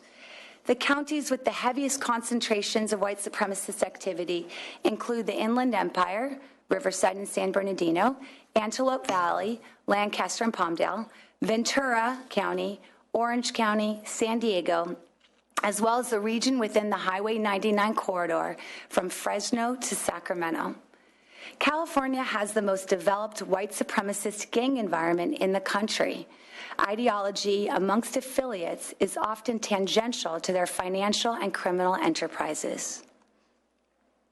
Although Klan groups emerge from time to time, in California, they tend to be small and not very lasting. Aside from the loyal white knights in Orange County, there are few even worth mentioning. In recent years, white supremacist prison gangs are the only group to have exhibited quantifiable growth, becoming an increasingly dangerous problem in many areas of the U.S., including California. Historically speaking, two of the most notorious white supremacist prison gangs, the Aryan Brotherhood and the Nazi lowriders, can both trace their roots to the California state prison system in the 1960s and 70s, respectively, before expanding to the Federal Bureau of Prison Systems nationwide. Though termed prison gangs, because most formed and all are active in prisons, many of these groups are as active on the streets as behind bars. This subset is preoccupied with organized crime, and as a consequence, ideological white supremacy takes a back seat, a distant back seat sometimes, to contraband, drugs, robberies, identity theft, and other forms of traditional crime. The AB, NLR, and racist street gang Public Enemy Number 1 all have a significant presence in both the CDCR as well as in jails throughout the state. All of these types of white supremacist groups I've mentioned thus far have a history of engaging in violent crime, ranging from hate crime murders to acts of terrorism. However, the rise of the alternative right has really transformed the white supremacist landscape in California and throughout the U.S. by repackaging age-old racist beliefs and race-based ideology. Intellectual racists such as the Los Angeles-based William Johnson, head of the white supremacist American Freedom Party, and Dr. Kevin McDonald, an anti-Semitic former professor of psychology at Cal State Long Beach, have influenced this growing movement with their pseudo-science and race-based thinking. The alt-right movement, which emerged in the late 2000s, also drew inspiration from the online subculture, the message boards, the image boards like 4chan, 8chan, Reddit, the online gaming subculture, the so-called men's movement, and others. Richard Spencer remains the movement's best-known American representative. The ideology of the alt-right is based on standard white supremacist belief about the need to protect the white race from this, quote, rising tide of color, combined by with anti-Semitism, Islamophobia, xenophobia, nationalism, considerable misogyny, and anti-LGBTQ attitudes. They cite census charts, white birth rates, and immigration policies in order to portray themselves as victims. Under the guise of preserving the ethnic, genetic, and cultural origins of the, quote, Western civilizations, they espouse racism and intolerance. They eschew multiculturalism and diversity in favor of promoting white interests, white culture, white identity. They do not make explicit references to white supremacy like the 14 words, a slogan used by neo-Nazis and other hardcore white supremacists, but they are more inclined to talk about preserving European American identity, all sugarcoating hate. They attempt to propagate their ideas among more mainstream conservatives, often substituting lightning rod terms such as, quote, race with more palatable terms such as culture. Demographically, the alt-right is young and largely male. Most adherents of the alt-right are new to white supremacy. For most of its brief history, the alt-right has largely existed online, with few entities that could be considered alt-right, quote, groups, and few events related to the alt-right taking place in the physical world. But that rapidly changed after the 2016 election, where adherents became emboldened, with many alt-right activists more eager to organize or attend events in the real world. One such group, Identity Europa, which has a national presence, embodies the alt-right ideology and activism. Founded in early 2016 by Nathan D'Amigo, an Iraq war veteran and student at California State University, Stanislaus, the white supremacist student group is concerned with preserving, quote, white American culture and promoting white identity. At June 25, 2017 free speech rally in D.C., D'Amigo said that America was founded by white people for white people and was not founded to be a multiracial or multicultural society. Other alt-right leaders, including Tim Treadstone Gionet, a.k.a. Baked Alaska of the San Fernando Valley, who has made a series of anti-Semitic tweets about Jewish control of the media. Gionet has also dabbled in white supremacist tropes, posting on his Twitter account a photo of a restaurant receipt showing a tip for $14.88, a combination of two popular white supremacist numeric symbols. He wrote, "Now that Trump won, I've decided to start tipping my fellow human beings way more." Extremists make up a tiny segment of our population in the U.S., but the internet amplifies their voices. It is important to keep in mind that most extremists are unaffiliated with organized groups, and the internet has enabled isolated extremists to become more active and involved in virtual campaigns. Technology allows hate groups and their often far-flung and anonymous supporters to spread fear and terrorize communities more quickly and with far greater geographic reach than ever before. With the advent of live streaming, extremist groups like the alt-right aligned Red Elephants based in Southern California can also reach thousands of followers from their smartphone and broadcast their antics on a variety of social media platforms. In 2016, we saw white supremacists from California robocalling voters with messages supporting Trump. We saw them exploit security flaws in networked printers to spew out anti-Semitic messages that were emitted to California universities as far north as UC Santa Cruz, to such SoCal schools including USC and Cal State Long Beach. We also saw them exploit Twitter to magnify their voice and collectively harass reporters en masse.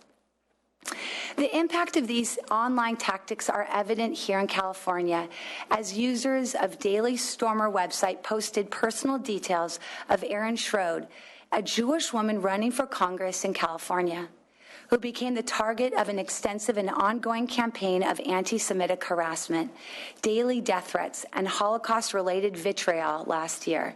Language including "fire up the oven," and all would laugh with glee as they gang raped her and then bashed her bagel-eating brains in. ADL stepped in to help and provide support in conjunction with law enforcement.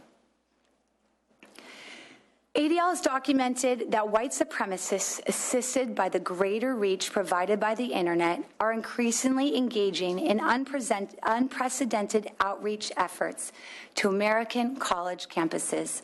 Throughout the 2016-17 school year, students, faculty, and staff on 154 American college campuses were confronted by 228 separate incidents of racist flyers and stickers, with a disproportionate number distributed in both California and Texas.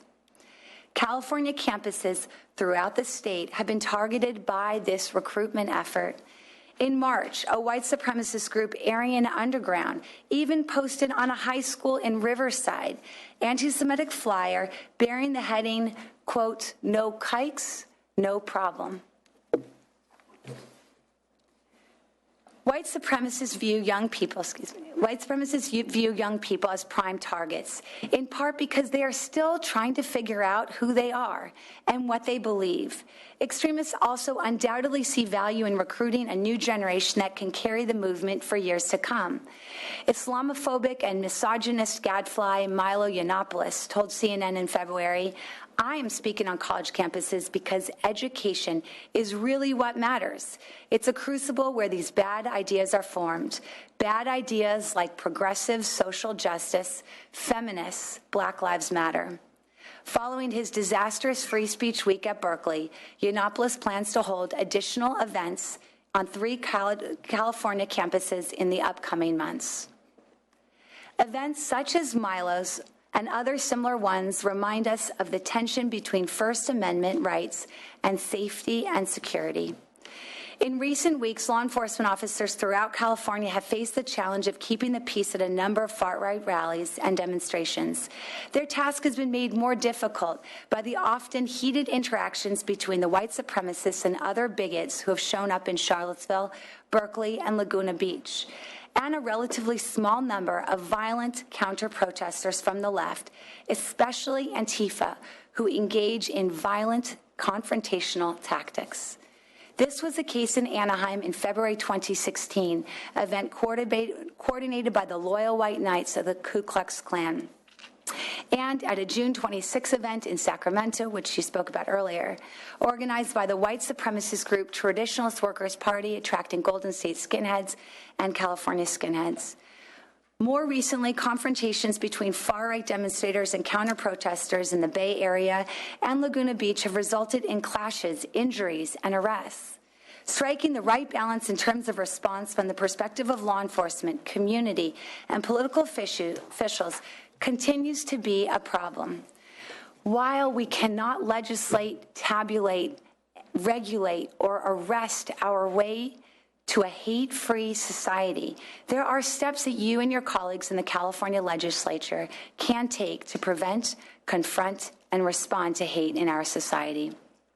First, seize every opportunity to stand up and speak out against hate.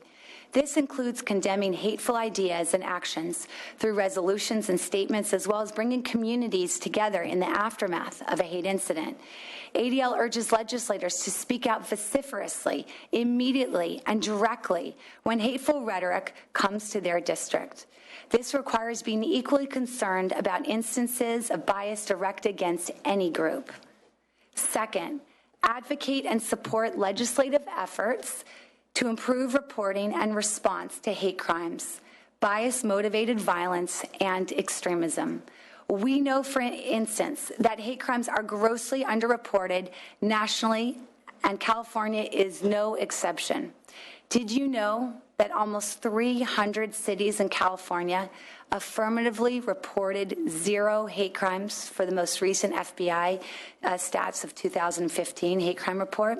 This includes 7 cities with a population over 100,000, 1 city with a population over 200,000, and 1 with a population of 350,000. This past session, a bill creating a state reporting hotline for hate crimes was introduced but did not pass. Perhaps it is worthwhile to consider something similar in the future. ADL also recommends supporting efforts to strengthen laws that can prevent hate incidents and hate crimes, including the state's anti-bullying laws. Ensure that all of your school districts have up-to-date, comprehensive policies that have been disseminated to teachers, staff, and parents, and are implemented consistently. Third, education is crucial. ADL's nationally recognized anti-bias program posits that people are not born hating. Rather, hate is learned and can be unlearned.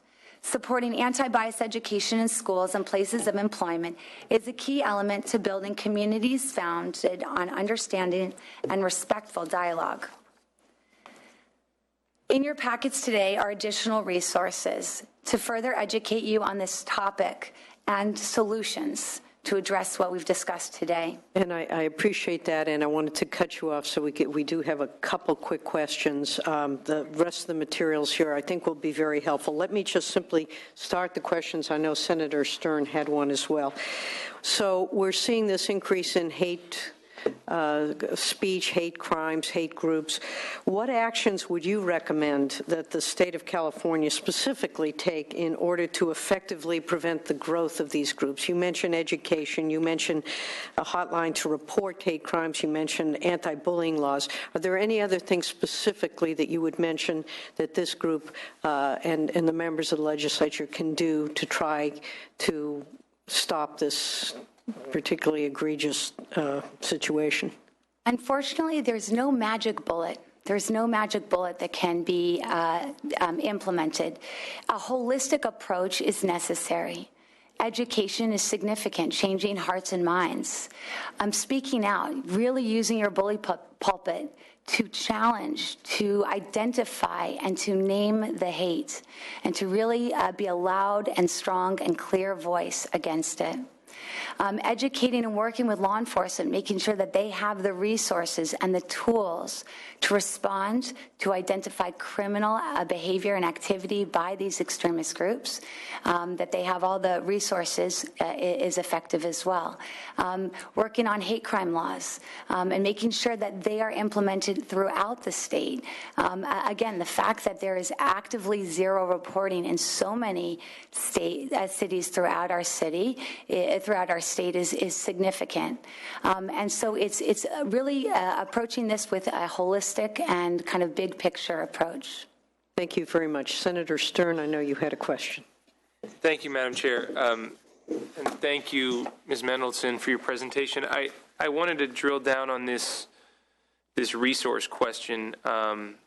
You guys have been a huge resource, and we really appreciate what you've been doing on the nonprofit front. Unfortunately, the federal government has been derelict, I think, in their duties for providing the adequate training that we really need for law enforcement personnel. I know that after Oklahoma City, there was a state and local anti-terrorism training process put together, and there were fusion centers established all over the country. And after Charlottesville, it came to light that all that funding has been cut. So there currently is no source of federal funds. I just wondered if you could comment on the importance of having, when things rise well beyond hate speech and they actually become about planning for acts of violence, hopefully not, but potentially on a massive scale. What more can we be doing on that front? And do you see those sort of fusion centers or other sort of anti-domestic terrorism networks as able to break up, say, some of those prison gang networks that may actually culminate into larger acts of violence afterwards? You're absolutely right. Law enforcement need those resources. They need that training. If they're unaware of the activities and the indicators, the identifiers occurring on the ground, then they can't address the issues that are lurking. And so it's important to create those programs, create those trainings, the resources. The fusion centers have been a great way to address this. We work closely with, here in California, with JRIC, Kayak, NICRIC, and all the various fusion centers that are trying to piece together the information and an intelligence. We're dealing with a massive amount of information, especially with the internet, right? And trying to uncover and to spotlight extremist groups and their activities, and to narrow in on the criminal nature of these groups is very important. Whatever funding, whatever resources law enforcement can have at their disposal is certainly a very significant way of responding to this problem. And I know that law enforcement will be coming up to just talk about just this issue, and I'm sure we'll be making the same pitch for money as everyone else always does. Senator Moorlach, one question, and then we will have to thank you so much for your testimony. Senator Moorlach. Thank you, Madam Chair. Thank you, Ms. Mendelssohn. Maybe instead of a question, this may be a reaction or just an observation, because you're giving us three things to do, and one is to speak out, and the other is to educate. And so I just wanted to make an observation that, and thank you for giving me your speech in typing it all out. I appreciate it. But on page 7, without any prior mention or detail, we are introduced to someone named Milo Yiannopoulos, and his introduction is done, I think, and maybe in a hateful way, or maybe it should say, instead of Islamophobic and misogynist gadfly Milo, maybe it should be Milo, who some consider, so that it isn't like you're attacking him, or I just think maybe the next time you could change that a little bit, because it seems ad hominem. So I would say maybe lead by example, because I know we all can't be Gandhi and just not deal with these issues, but you do give balance, and that is, you mention at the end of your remarks that there are a small number of violent counter-protesters from the left, especially Antifa, who engage in confrontational tactics. But I see a lot of pages on one side, well done, but I see a little less attention on the others that have been extremely disruptive to what should be community events in Orange County, where I'm from. So I just give those as observations, and thank you for coming. Thank you. Appreciate your remarks. So, first of all, it hyperlinks to Milo Yiannopoulos, 5 things to know about him, and we have a backgrounder on our website for further information and resources, just to point out. Second of all, in terms of domestic terrorism and in terms of the violence perpetrated by extremist groups across the continuum, to date, white supremacists and anti-government extremists, mainly right-wing extremists, carry out the majority of the violence and the murder perpetrated here domestically. To date, Antifa have not committed murder. There is no record of an Antifa-related murder. And so certainly the tactics, any violent tactics by either side should be condemned. And in many ways, the tactics of Antifa really subvert and undermined the message to challenge hate and to respond effectively. So. Thank you very much, and we appreciate your testimony and the good work that you're doing. It's stunning the number of hate groups that we see out there, and defining hate, of course, is sometimes difficult, but when someone tries to marginalize, demean, ridicule, undervalue others, I think that's certainly a pretty decent definition of hate. So I appreciate the work that you're doing and the ADL as well. So with that, we thank you, and we'll call up our third panel. We have, well, what we're talking about is, public expressions of hate like what we saw in Charlottesville do impact all of us, and they undermine our common humanity. So we recognize that the speech that does that undermines our humanity, that vilifies others, really does impact our common humanity, our communities, and so forth.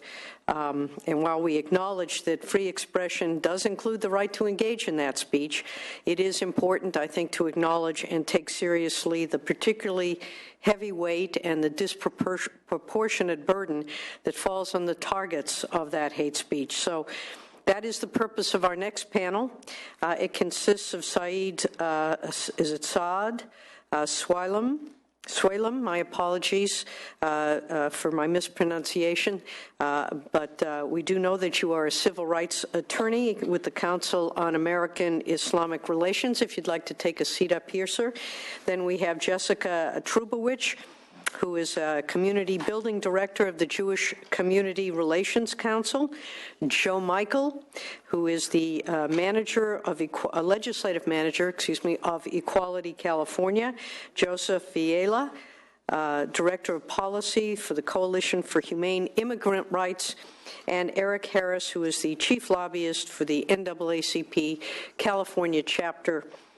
We have up to 45 minutes for this panel so that we get to hear amply from each one of you. I would please ask you, encourage you, prod you, and insist that you not exceed 7 minutes each with your comments, and that will allow for some additional questions from the panel.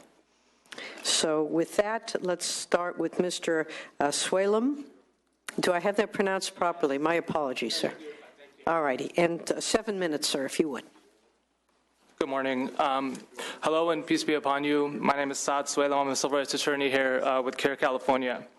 Our community has experienced and continues to experience very challenging times. Thank you for inviting me to share this experience with you today. I hope that we can work together to make California a better place for everyone, including the 800,000 Muslims living in our great state. To start off, the American Muslim community has experienced a huge increase in hate incidents and hate attacks all over the country. CARE's 2017 annual report on civil rights shows that Islamophobic bias continues its trend toward increasing violence against our community. In 2016, CARE recorded a 57% increase in anti-Muslim bias incidents over 2015. This was accompanied by a 44% increase in anti-Muslim hate crimes in the same period. From 2014 to 2016, anti-Muslim bias incidents jumped 65%. In that 2-year period, CARE finds that hate crimes targeting Muslims surged 584%. The FBI's own 2015 report found that there was an increase of 67% in hate attacks against the Muslim community from 2014 to 2015 that was reported to them. The unfortunate nationwide trend has hit home here in California repeatedly as well. Here in Sacramento, we've had numerous mosques vandalized and attacked this past year alone. We also saw a neo-Nazi rally that turned violent last year as protesters were stabbed. Throughout the state, we've seen unfortunate attacks on the Muslim community from SoCal to NorCal, Central California, and everywhere in between. These incidents have a real impact on our community, and something as basic as going to the mosque for prayer can become intimidating and frightening and nerve-wracking experience. Most unfortunate, however, is the clear evidence that this hate and fear has trickled down into our schools and directly impacted our children. Our bullying studies consistently show that Muslim students in public school are bullied at a rate that's twice as high as the national statistic regarding students reporting bullying at school. Our most recently published school bullying report found that over 55% of American Muslims students attending public schools in California have reported some sort of bullying based on their religious identity. Perhaps most alarming, the bullying is often physical. Almost 30% of hijab-wearing, the Islamic headscarf students reported offensive touching or pulling of their hijab at school. Studies have repeatedly shown that bullying can have serious and long-lasting impacts on the psychological health and mental well-being of our youth. We've seen this happening in real time over the past year. The Crisis Text Line, a major crisis counseling organization that caters to youth and teens, reported a 600% increase in intakes involving Muslim youth in October of 2016, and a 900% increase immediately following the November election. The struggles experienced by Muslim youth in our California schools have become a major concern for our community and a focal point of our work. We're finding that not only does student-on-student bullying impact our youth, but so does the inability of faculty and staff members to properly respond to these incidents. In some cases, we've even seen teachers themselves perpetuate Islamophobic rhetoric within their curriculum, or worse, target students because of their faith. In our last bullying report, 1 in 5 Muslim students reported being discriminated against by a staff member at their own school. Last year, we were able to work together to pass AB 2845, the School Safety Safe Place to Learn Act, in hopes of providing schools the guidelines they need to make sure that our kids are safe and protected. Unfortunately, most of AB 2845 was ceremonial. The one thing that this legislator can do is to provide protection and support for the Muslim community by protecting its children. Ensuring that every student has a safe place to thrive and learn should be a major focus for all Californians. This year, we did push AB 1318, sponsored by Assemblymember David Chu. However, it did not pass. That bill attempted to add a little bit of teeth, basically, to AB 2845. It was going to give employees training and resources that they need to respond to this very serious issue of Muslim, and also really Sikh students and others who people perceive to be Muslim who are being bullied every day at school. It also attempted to add a reporting requirement as well. So, I'm hopeful that in the future, with these very real stats, these incidents are happening, that we can all work together to hopefully provide resources that are needed to respond to this situation. Thank you. Thank you very much. Ms. Trubowicz, 7 minutes, if you would, focusing on the impacts that this level of hate crime is having on the Jewish community. Thank you. Good morning. My name is Jessica Trubowicz, and I am the Director of Public Policy and Community Building at the Jewish Community Relations Council of San Francisco Bay Area. I am also here today representing the Jewish Public Affairs Committee of California. The Jewish Community Relations Council believes in a strong, civil, and democratic society, and that the Jewish community has a special interest in safeguarding our democracy. When there are strains in the democratic fabric of our society, discrimination occurs against our own community and other racial, religious, and ethnic minority communities.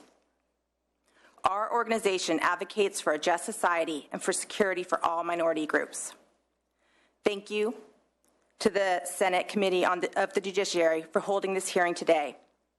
It is reassuring to know that you, the elected leaders of our state, are paying attention to the rise of hate occurring in California. I appreciate being asked to talk about the impact of anti-Semitism on our community. As I begin to speak about the Jewish community experience, I must acknowledge that we are not a heterogeneous group. We are a people of many different racial, ethnic, and gender identities. So while I speak for a large group of the Jewish community, I cannot speak to all the ways anti-Semitism may be experienced, especially when it intersects with other forms of discrimination or bias. In 2016, California had the highest rate of anti-Semitic incidents of vandalism, assault, and harassment of all 50 states. And make no mistake, our community is feeling under attack. With social media, our elementary, middle, and high school students are receiving an increasing number of hateful messages. And frankly, it is scary to the child and to the parents. Some real-life examples. You are a big-nosed kike. People hate Jews because of that little country of yours, meaning Israel. And Hitler's biggest mistake was not killing your family. Our young people come face to face with Nazi salutes, graffiti, hateful notes, and other harassment at school. And when the harassment is about Israel or related to the Israeli-Palestinian conflict, it is dismissed as merely political. There is little or no understanding of the connection between Jews and the Jewish state of Israel. We have heard from parents who feel outraged and heartbroken by the continued anti-Semitic actions that remain unaddressed in so many schools. Jewish students on college campuses are increasingly isolated and ostracized by other students and staff who adhere to anti-normalization, which calls for an end to all interactions with anyone who does not have a particular viewpoint on Israel, Zionism, or the Israeli-Palestinian conflict. All too familiar a scenario for many of our Jewish students, whatever their personal beliefs about Israel, is being intentionally left out of events and told that they must choose between their Jewish identity and participating in Jewish organizations and their own participation in social justice activities. Some students feel compelled to hide their identities as Jews. October 2017, having to hide your identity as on a progressive public campus. In Oakland last week, a synagogue was vandalized as hundreds of people prepared to observe Rosh Hashanah, one of our holiest days. A few weeks before that, white supremacist groups attempted to hold rallies in San Francisco and in Berkeley. Even as we experienced great fear from these acts, we were resolute. We strongly believe in freedom of speech, and at the same time, we stand against hate and bigotry. We found expression for these sometimes dueling values in the many ways we organized our response to white supremacists in our town. Over 1,000 people joined an interfaith prayer service at a local synagogue, and many Jews peacefully marched, led by a 95-year-old Holocaust survivor, in the rally against hate. The moral leadership of the Senate demonstrated in holding this hearing and in passing a resolution earlier this session condemning anti-Semitism is an example to the people of California and for governments of other states. I also want to thank our friends and allies at Equality California for their support of this resolution. Having friends and allies matter. Our community recognizes that anti-Semitism does not happen in a vacuum. Jonathan Sachs, former chief rabbi of Britain, said, "Anti-Semitism is the world's most reliable early warning sign of major threats to freedom, humanity, and the dignity of difference." Many other peoples are victims of discrimination perpetrated by hateful individuals and by our own broken systems and institutions. We as a Jewish community stand with our brothers and sisters in those impacted communities at this time. We also are prepared to be of service to you, our elected officials, as you grapple with how to address the hate and bigotry occurring in our state. Thank you very much. And perhaps during the Q&A period, we can ask what some of those ideas are that you think would be helpful. Joe Michael, who appears regularly in our legislative sessions and certainly in our committee, always a pleasure to have you here. And if you could share with us the impacts that hate speech and this hate and violence have had on the LGBTQ community. Thank you, Madam Chair, and good morning. Madam Chair and committee members, I am Joe Michael, Legislative Manager at Equality California, an organization that brings the voices of lesbian, gay, bisexual, transgender, and queer people and allies to institutions of power in California and across the United States, striving to create a world that is healthy, just, and fully equal for all LGBTQ people. Unfortunately, we all face rising rates of hate crimes and bias-motivated violence here in California and across the U.S. People of color, immigrants, Muslims, the Jewish community, women, people with disabilities, and members of the LGBTQ community are targeted frequently. To make matters worse, many incidents are not reported because members of these communities often feel unsafe interacting with law enforcement officials and fear being ignored or even targeted by them as well. According to the most recent hate crime victimization report by the Bureau of Justice Statistics, over half of hate crimes nationally go unreported to law enforcement. To speak specifically to hate crimes and the LGBTQ community for a moment, hate crimes with a sexual orientation bias have consistently been the second most common type of hate crime in California for more than 10 years and have accounted for nearly a quarter of all hate crimes reported in California over each of the past 3 years. Hate crimes with a bias against gay men, in particular, increased over 40% between 2015 and 2016. In 2015, hate crimes against transgender and gender nonconforming people accounted for over 90% of the hate crimes based on gender in California. Hate crimes and hate violence have unique repercussions, extending beyond the individuals targeted to others in the communities of which those individuals are a part, creating a sense of isolation and vulnerability to harm among people with shared core characteristics. California's hate crime laws provide protection based on a person's actual or perceived race or ethnicity, nationality, religion, disability, gender identity and expression, and sexual orientation. In addition to providing legal recourse for people targeted by hate crimes, enumerating each of these groups helps to raise awareness of the impact of hate crimes on each of these communities and on individuals who are part of more than one marginalized community. For example, LGBTQ people who are also of color face higher risks of experiencing hate violence. The same is true of LGBTQ people who are also immigrants or who also have disabilities. In considering how to address the increases in hate violence, we would be well served to look closely at the experiences of people who are part of multiple marginalized communities and to listen to their stories and ideas. It's important to note that although California's existing law is strong and inclusive, we at Equality California know that more needs to be done to address the increase in hate-motivated incidents that marginalized communities are facing. We sponsored 2 pieces of legislation this past year and supported 2 others that would have improved California's law on hate crimes specifically, including sparking review of local hate crimes policies and providing additional avenues for redress for targeted individuals and communities. Although those pieces of legislation did not move forward this year, a statewide audit of hate crimes laws and implementation was approved by the Joint Legislative Audit Committee, an audit that we requested, along with many of the organizations represented here today, and with the main authorship of Assemblymember Kansan Chu. We await the results of that audit, already knowing, anecdotally, that LGBTQ people and members of other marginalized communities in California are still being targeted based on who they are, and that they do not feel safe reporting when they have experienced a hate incident.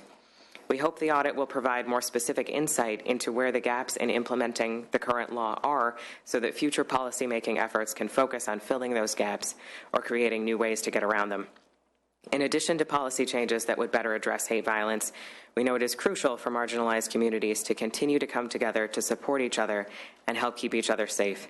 For the LGBTQ community in particular, we at Equality California will continue to partner with service providers and with organizations that serve and advocate for all marginalized communities of which LGBTQ people are a part to continue to work toward a future that is safer for all of us. We thank you for holding this hearing today and for listening to all of us. Thank you. Thank you so much. Mr. Harris, with the NAACP. Welcome, and if you would, 7 minutes. And if you have any suggestions on what we can do as a legislature to assist, that would be helpful to hear as well. Great. Thank you, Madam Chair, and thank you, members. My name is Eric Harris. I'm the chief lobbyist for the California State Conference of the NAACP. I wanted to give you first some information nationally about hate crimes in recent years, because the federal information, most recent numbers are from 2015.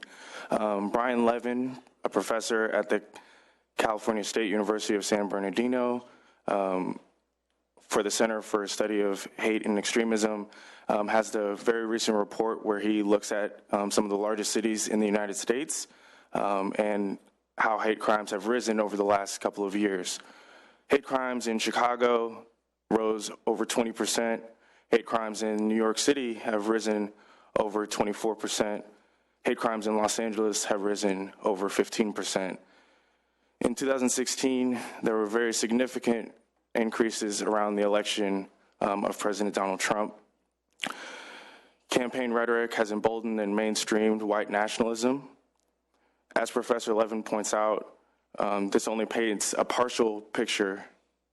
Many hate crimes are not reported properly. As Joe Michael just stated, we worked really hard, the NAACP, other groups, Disability Rights California, ARC, Equality California, and several others, including the Jewish community and the Muslim community, worked really hard on a legislative audit with the JLAC committee and Assemblymember Chu on an audit for the state of California and increasing the improvement on reporting hate crimes properly and educating the community as well as different agencies, including the police department, on hate crimes. As far as the African American community, 59% of hate crimes are with racial or ethnic bias. 52% of those are with African American bias. African Americans are the #1 victimized group in the United States and in the state of California as victims of hate crimes, and have been for a number of years. These hate crimes include violent physical crimes to the person and damage of their property and businesses. It is important to remember the different incidents that have happened over the last couple of years throughout the country, including Charleston, South Carolina, where individuals gathering at a church were brutally murdered. Charlottesville, Virginia, as we all have spoken about earlier, and the reason we are here today. Celebrities like NBA player LeBron James, NFL players who have protested during the national anthem for racial injustice have also been faced with threats of violence. Bakari Henderson, who was a recent graduate of the University of Arizona and a citizen of Austin, Texas, was brutally murdered overseas in Greece by Serbians. I actually spoke with his mother earlier today, and she was very proud that the state of California is taking a lead on this very important issue. And just last week in the United States Air Force Academy, where individuals, African-American cadets, were faced with racist language with the message, "Go home, nigger," as written on message boards for 5 African-American cadets.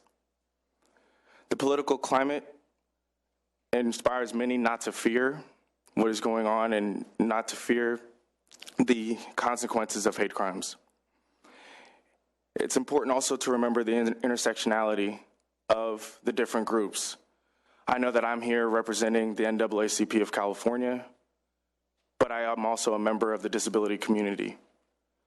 I see different biases and different hate directed towards both the disability community that I am a part of and the African American community that I'm a part of. And it's important to know and understand that people represent different groups. Oftentimes, African Americans in the Muslim community, African Americans in the disability community, and African Americans and other groups are still the highest victims of these hate crimes.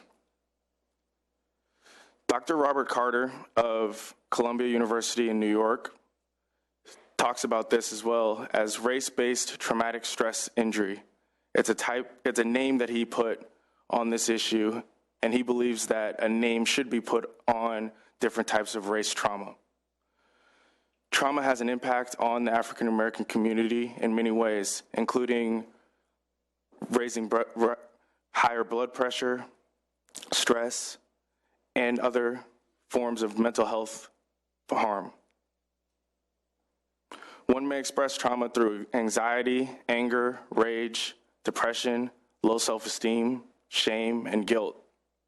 Oftentimes, people in the African American community are afraid to seek help when it comes to any type of mental harm.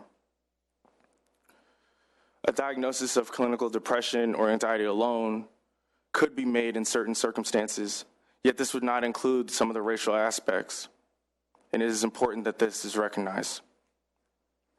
In order for a person to recognize racism, he or she must have developed a mature racial identity ego status. To be able to appreciate the racial understanding of their own demographic, racial group, and their own race and culture are valued. Symptoms of racial trauma: increased sensitivity to threat, increased psychological and physiological symptoms, increased alcohol and drug abuse, increased aggression, narrowing sense of time. There are ways that the African American community is responding, and I listed some of the negative ones earlier, so I'm going to say some of the positive things that people can do. Affirmation or acknowledgement. It's important that professionals, family, friends help the person develop understanding and acceptance of racial issues. This helps open the door to dialogue about race. Create a safe space for race.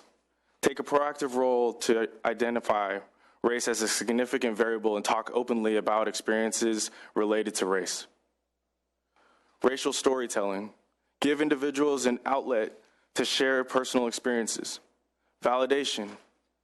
Counter devaluation. Process of naming. Race-based traumatic stress syndrome helps give these experiences legitimacy.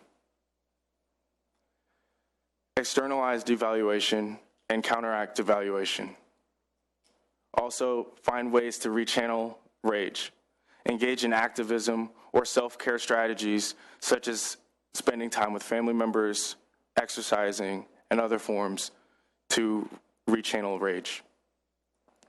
As far as ideas that the California State Legislature can continue to do, I want to, along with Joe Michael, thank Assemblymember Kansan Chu for his efforts and his staff with great leadership, along with the JLAC committee, who worked with the California NAACP and other civil rights groups on an audit to understand how we are doing reporting in California.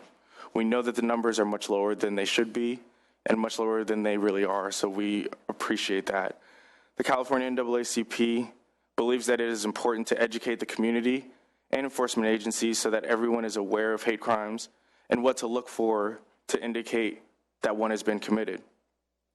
The African American community and the NAACP are trying to make sure that the community understands potential dangerous situations. And finally, the NAACP encourages African Americans to get help, if necessary, for any trauma that they might be going through as a result of any hate crime or racism. Thank you. Thank you very much for your testimony. I have my district director is a fellow who once every quarter does something called Coffee with a Black Guy. And it's amazing the number of people who show up and they just talk. In my community, where we have very limited number of African Americans, the population, I think, in my district's 1.5%, we found that just talking, just sharing our humanity seems to be an enormously successful way to bridge some of those gaps. So thank you for your testimony. And our final speaker in this panel, and then we'll open it up to questions, is Joseph Vieira. Pronounce it for me, will you, Joseph? Vieira, who is the Director of Policy with the Coalition for Humane Immigrant Rights. Always a pleasure to see you. Thank you. Good morning, members of this committee. My name is Joseph Villala, again, Policy Director with CHIRLA. CHIRLA is a grassroots organization statewide, present, and with national impact. We organize immigrants, families, college students whom are undocumented, as well as immigrant workers. The protection of the First Amendment is critical to CHIRLA membership, as we utilize to bring awareness of the current challenges of our members. However, we are concerned with the current language that describes immigrants in such divisive way, in a hateful way, in an analysis that it also incites violence toward our immigrant communities. In a couple of our events that we had in areas in which these groups, white supremacist groups, have more membership, our membership have felt threatened by them as we attend and exercise our First Amendment. We encountered them, and these white supremacist groups, they tend to intimidate our members, verbally insult them, and also in some cases stalk them to their cars as we walk away from the public event. During the 2016 presidential elections, the attacks towards immigrants' communities became mainstream and accepted. Unfortunately, words became actions. This claim is backed by 3 different reports. One by the report mentioned by my colleague Eric, the other one's by the report by the Attorney General, who released a report in July in regards to hate crimes, and also by the Los Angeles County Commission of Human Relations. When the AG released his report, it indicated that between 2015 and 2016, hate crimes events increased by 11%. It also indicated that hate crimes event involving racial bias increased 21%. The Los Angeles County Commission also found that in Los Angeles County area, anti-Latino hate crime jumped to 69%. The First Amendment is a tenet of our Constitution, but we must also protect all our community in regards to hate. Words matter, and discriminatory language does not make us stronger, but it actually divides us and put the safety of our community at risk. This is why not only condemning hate crime is critical, but then also acting to protect all communities. This hearing is critical. It's a critical first step to ensure that we distinguish between First Amendment right and also the protection of all individuals. We recommend, first, that this legislature and law enforcement build and rebuild trust between immigrant communities and local law enforcement. You cannot have immigrant communities report crimes when they are afraid of being deported. And so that's the first initial step. Second, we also would like the AG office to increase its funding or methodology to ensure that all the report crimes are actually reported. But also coordinate with local governments to assess what is the local response and avoid one-size-fits-all. But we also recommend advancing community policing models. Immigrants, like I said, will not feel comfortable in reporting crimes if they cannot trust local law enforcement. But also we need to be mindful that communities of color have faced different challenges when encountering local law enforcement, and we have to take that into consideration if we want them to report crimes. Also, it's important to note that children born outside America or born into immigrant families are more likely to become victims of bullying as compared with kids born in the U.S. So we also would like to see the legislature either work with the state superintendent or direct the superintendent to upgrade its bullying policies. Lastly, in the state current statute on hate crimes, the current statute that covers what is a hate crime, is defined someone that is discriminated by disability, gender, nationality, race, ethnicity, religion, and sexual orientation. We propose to add to the hate crime statute citizenship or immigration status to also ensure that we cover a new phenomenon when it comes to attacking our immigrant communities. I'd like to thank the chairwoman for putting this panel together and for all the work that she's been doing in regards to this. Thank you so much. Thank you very much, and appreciate the testimony of all of you, and recognize, too, this is a collaborative effort, because hate frequently will express itself, at particular groups, but hate is hate. And, you know, we could substitute one group for another at certain points in time when people are really espousing hatred for other people. It strikes me as, it just dawned on me, you know, the day after the inauguration of this president, there were marches around the world. 3 million people marched. There wasn't a single incident, not a single incident of violence, not a single arrest made. I happened to be in Los Angeles, where they expected 100,000 people to show up, and there were 750,000, and I spent at least a good 40 minutes stuck, literally stuck in some poor guy's armpit because we couldn't move, literally could not move. There wasn't an act of hostility. It was an extraordinary moment when you think about it throughout the entire world. And I guess my question is, why, and yet when we are seeing public expressions of political or other points of view, are we seeing so much violence and so much hatred and so much bigotry to each group that's sitting here at this table, and I know to our disability community as well, and other minority groups that are being singled out or mutually, I guess not just singled out, but groups in general for this this hatred. That we didn't talk necessarily about misogyny. That certainly is a big problem as we're seeing an increase in violent crime against women and so forth. So I would like to ask the suggestions you might have. You talked about some of them, dealing with the victims of this hatred, that it does hurt. It does hurt, and we have mental health problems that are existing, and this kind of behavior seems, I suspect, to exacerbate the problem. Talk a little bit, if you would, about if you were, I like to say this, if you were master of the universe, what would you do to remove hatred from people's hearts? How would you go about doing it? Is it through education? Is it through interactions? What would you do if we could do anything to try to really take hate out of people's hearts and replace it with kindness and compassion and empathy? An easy question, I know, but just it strikes me that really may be where we need to be going. We can disagree. We can disagree. I don't know if they're ever going to figure out the Israeli-Palestinian problem. I don't know. I mean, I remember the times when we had Northern Ireland and there was no hope that country would reunite, but it has, and then the Vietnam War, and now that's I mean, there are challenges, but what do we do to get people to treat each other with respect and dignity, even if they don't agree? We don't have to agree. We shouldn't agree. If we did, we wouldn't be human beings. So anyone want to take that question and run with it for a minute or two?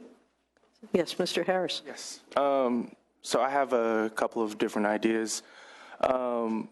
One thing that we can do is educate people as early as possible. And one of the ways that we can do that, one of the ways, I'll speak for myself, one of the ways that I've been able to understand and get along with people who are different from me is by participating in sporting events on sports teams. I've participated on sports teams my entire life. And being in different groups, I've participated with disability groups, I've participated with groups of people of color, I've participated in a lot of different groups with people who are different from me and people who are similar to me. And when we're in those groups and in those organizations, we have to work together in order to accomplish some of the goals that we're looking to accomplish.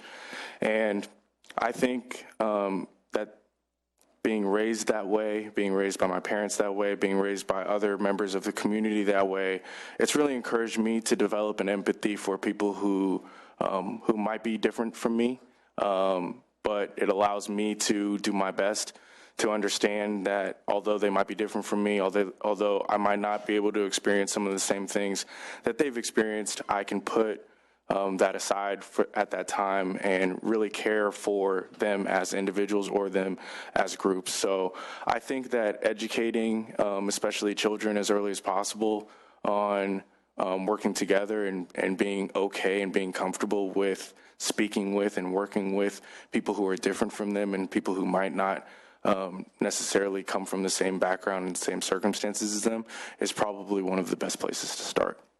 Thank you. Anyone else? Ms. Michael. If I may add to that, yeah, one of the things that I didn't talk about is exactly what Mr. Harris was just describing in terms of early, not necessarily intervention, but certainly early education and talking with young people about how to prevent intergroup conflict. And the bill that the representative from CARE actually mentioned, we were a co-sponsor of that bill by Assemblymember David Hsu that also did not proceed through the whole process this year, unfortunately. And the idea of that was to create a system to address intergroup conflict in schools and make it so that students have a better idea of what it means to be a part of different communities and how to be welcoming and inclusive rather than have an immediate reaction of excluding other students, and how to kind of navigate that whole process from as early an age as possible. So would definitely agree with that recommendation. And, there are many different ways to actually put something like that into place from a policy level. Clearly, there are some challenges to doing that through legislation. So we've been thinking about other ways to approach that issue creatively, and perhaps to work with the state superintendent and other local school districts to try to create some of those programs and see if they really would work on the ground. So that's something that we've been considering as well, but definitely would agree with getting that to people as early as possible in school being a good opportunity to do that. Thank you. Did you have a question, Mr. Moorlach? Thank you, Madam Chair. The Human Relations Commissions were raised a few times, and we have a rather robust one in Orange County, and we try to monitor hate crimes and get statistics every year. In 2015, Assembly Member Shirley Weber wrote AB 953, the Racial and Identity Profiling Act of 2015, which would require police officers to identify the ethnicity of the person that they pulled over so that they could do a little more analysis of the data. So the Anti-Defamation League has said, point two, we'd like more reporting, more data. This bill was opposed by most police departments and public safety officials because it means more work, and it means adding another box to the form, and I think Ms. Weber had to actually extend the implementation date just this year, but I voted for that bill. I might have been the only Republican that did because so many public safety officials opposed it, but I think gathering data is really critical. So I'm curious, are you getting satisfactory data, and is there something else that we could add to these reports that are required to be filled in by our public safety officials that might be helpful in getting that data to you?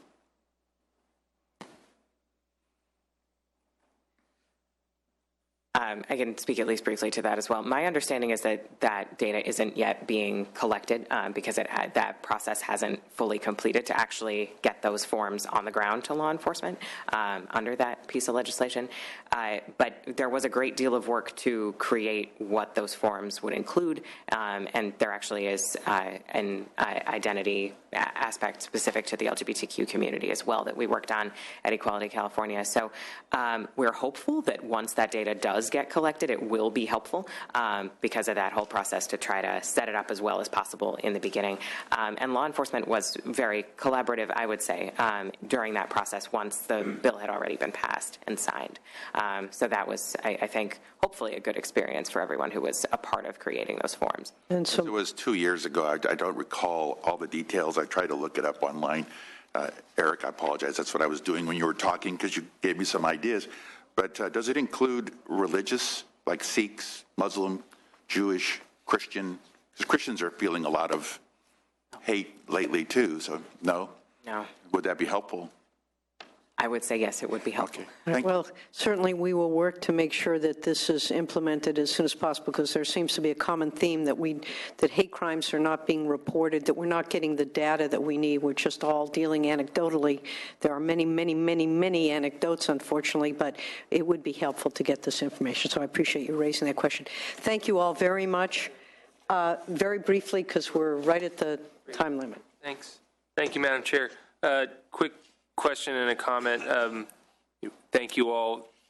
This collection of individuals representing these organizations is very special, and I want to acknowledge how important this entire panel standing here together unified on these subjects is. You know, when we had a Muslim gentleman stabbed in a mosque this past year in Simi Valley, right in the heart of my community, you know, the Jewish community, the LGBT community stepped up. But, you know, we see on campuses, with a comment I wanted to make is we see on college campuses and high school campuses, they're so easy to divide ourselves.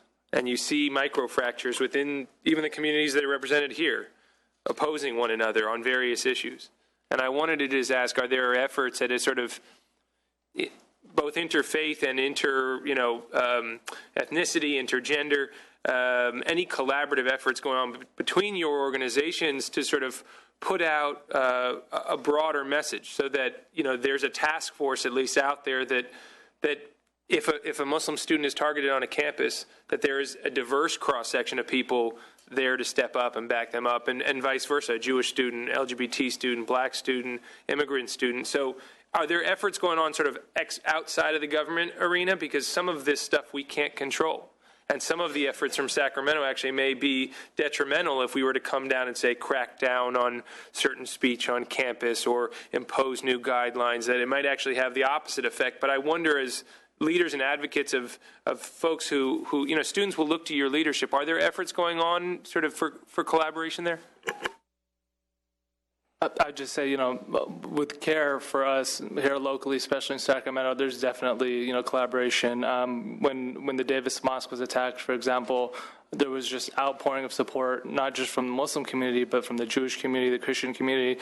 There was an interfaith event. So for us locally, and, you know, we've definitely worked with Equality California, and we've, you know, we're here at the table. I think a lot of our organizations have worked together, you know, whether it's pushing forth legislation or just, you know, holding a rally, advocacy work, whatever it may be.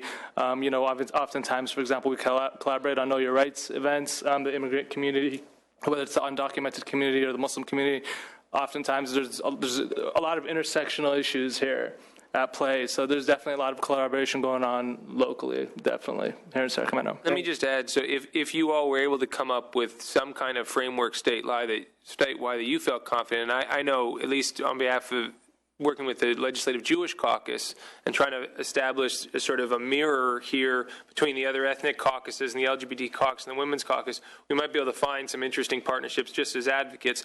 But the quick question I had on a purely policy level was on the fusion centers. I didn't hear much commentary on that. Are you guys familiar with that? Does any of that domestic terrorism, the fallout and funding there, is that of concern to you or just not on your radar? That was, I had the same question for ADL, but. At least for us, we, you know, in APD, we have trying to make sure that there is understanding, you know, public safety, you know, concerns that they have raised to us. I think for us, we want to make sure that there is no racial profiling in regards to how they are actually collecting data. So I think that's a big concern for us. How do we make sure? And this is in connection to the work that we're doing. We've been doing a lot of work in regards to collection of data of immigrant youth who are perceived to be gang members, quote unquote, right? And so it's aligned to what we're doing in making sure that they don't target young Muslim men who they perceive to be, quote unquote, persons of interest or national security threats. So I think we have raised some of those concerns with law enforcement, and I think there needs to be more oversight and transparency about how that data is collected. At times it's just within local law enforcement that is maintained, and then they rely on that for, you know, further investigations. And I think if there is probable cause, then, you know, there is that. But then when it comes to some of those programs, we have been very concerned in regards to the lack of oversight and how the discretion for that office is very vague and very broad. Thank you very much. Appreciate all of you being here, and out of adversity sometimes does come opportunity. It's nice to see that you're all working together, and hope that we can be a resource, and that if there are things we can do legislatively, we will be able to help. And with that, we have our final panel, Meeting the Challenge, and this is Perspectives from the Field. So we have law enforcement folks here, and really want to close the hearing today by hearing from those who are tasked on a day-to-day basis with meeting this challenge that we are experiencing. And the questions really are, how do you grapple with ensuring that our public spaces are safe, secure, and welcoming for all, while fully upholding the right to free expression? And that includes public expression of hate.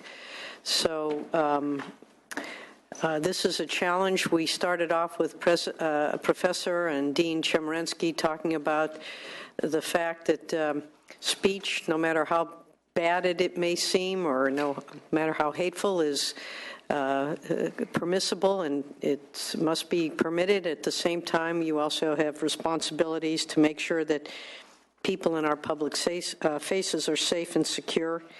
So what additional support or changes do you need from the legislature to help you accomplish that mission? I know we'd asked you to start off talking about how you on the ground actually meet those balances. How do you make those determinations? And then what can we as a legislature do to assist you while we combat hate, while protecting constitutional rights of speech? So with that, we will start with Andrew Greenwood, who is the Chief of Police for the City of Berkeley. You've certainly been in the eye of the storm, and if you'd like to proceed again, if you would, for 7 minutes, and then we'll hopefully have time for questions. Thank you very much, Madam Chair, for having us here today. Excuse me, 10 minutes. I've been corrected, so you have 10 minutes each. We have indeed been sort of the eye of the storm with regards to managing a dynamic, new, kind of emerging protest and First Amendment speech set of issues. From February 1st of this year, when a University of California event was disrupted by a coordinated, masked, anonymous group of black-clad extremists, I believe are Antifa. In that instance, a large group approached the campus and immediately set to violence, throwing objects at officers who were on perimeter security, ultimately going onto the campus, disrupting the event, causing it to be canceled, and committing acts of violence amongst others who were there, and ultimately going onto our city streets sometime after and causing a significant amount of damage in our business district. That was sort of an unforeseen event, but it was, for me professionally, the emergence of the issue of managing a large group or having to deal with a large group of Antifa in our policing. As a result of that and I think the external driving forces that frame what happened as a lack of freedom of speech because the event was canceled and so forth, Berkeley, including our downtown, our Civic Center Park, became the locus of follow-on demonstrations where folks, often external to our community, were arguing essentially that there needs to be free speech and we're going to come express that free speech.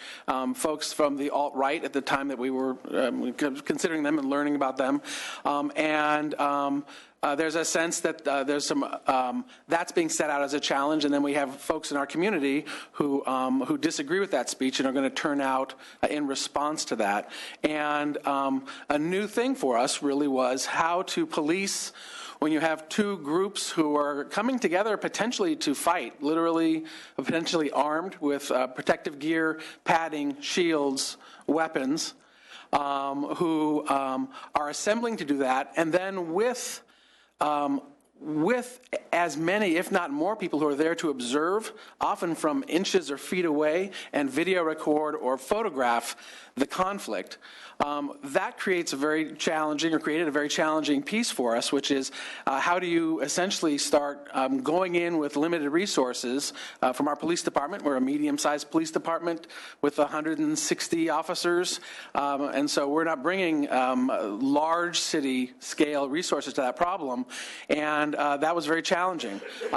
We are accountable for every amount of force that we use, and to go essentially break up a fight or to move in where violence is occurring is extremely challenging, where there's a lot of folks who aren't actually involved in it, but who may be injured or be subject to use of force physically, as officers would maybe come in to stop violent acts. And so it was a challenge for us on our March 4th event.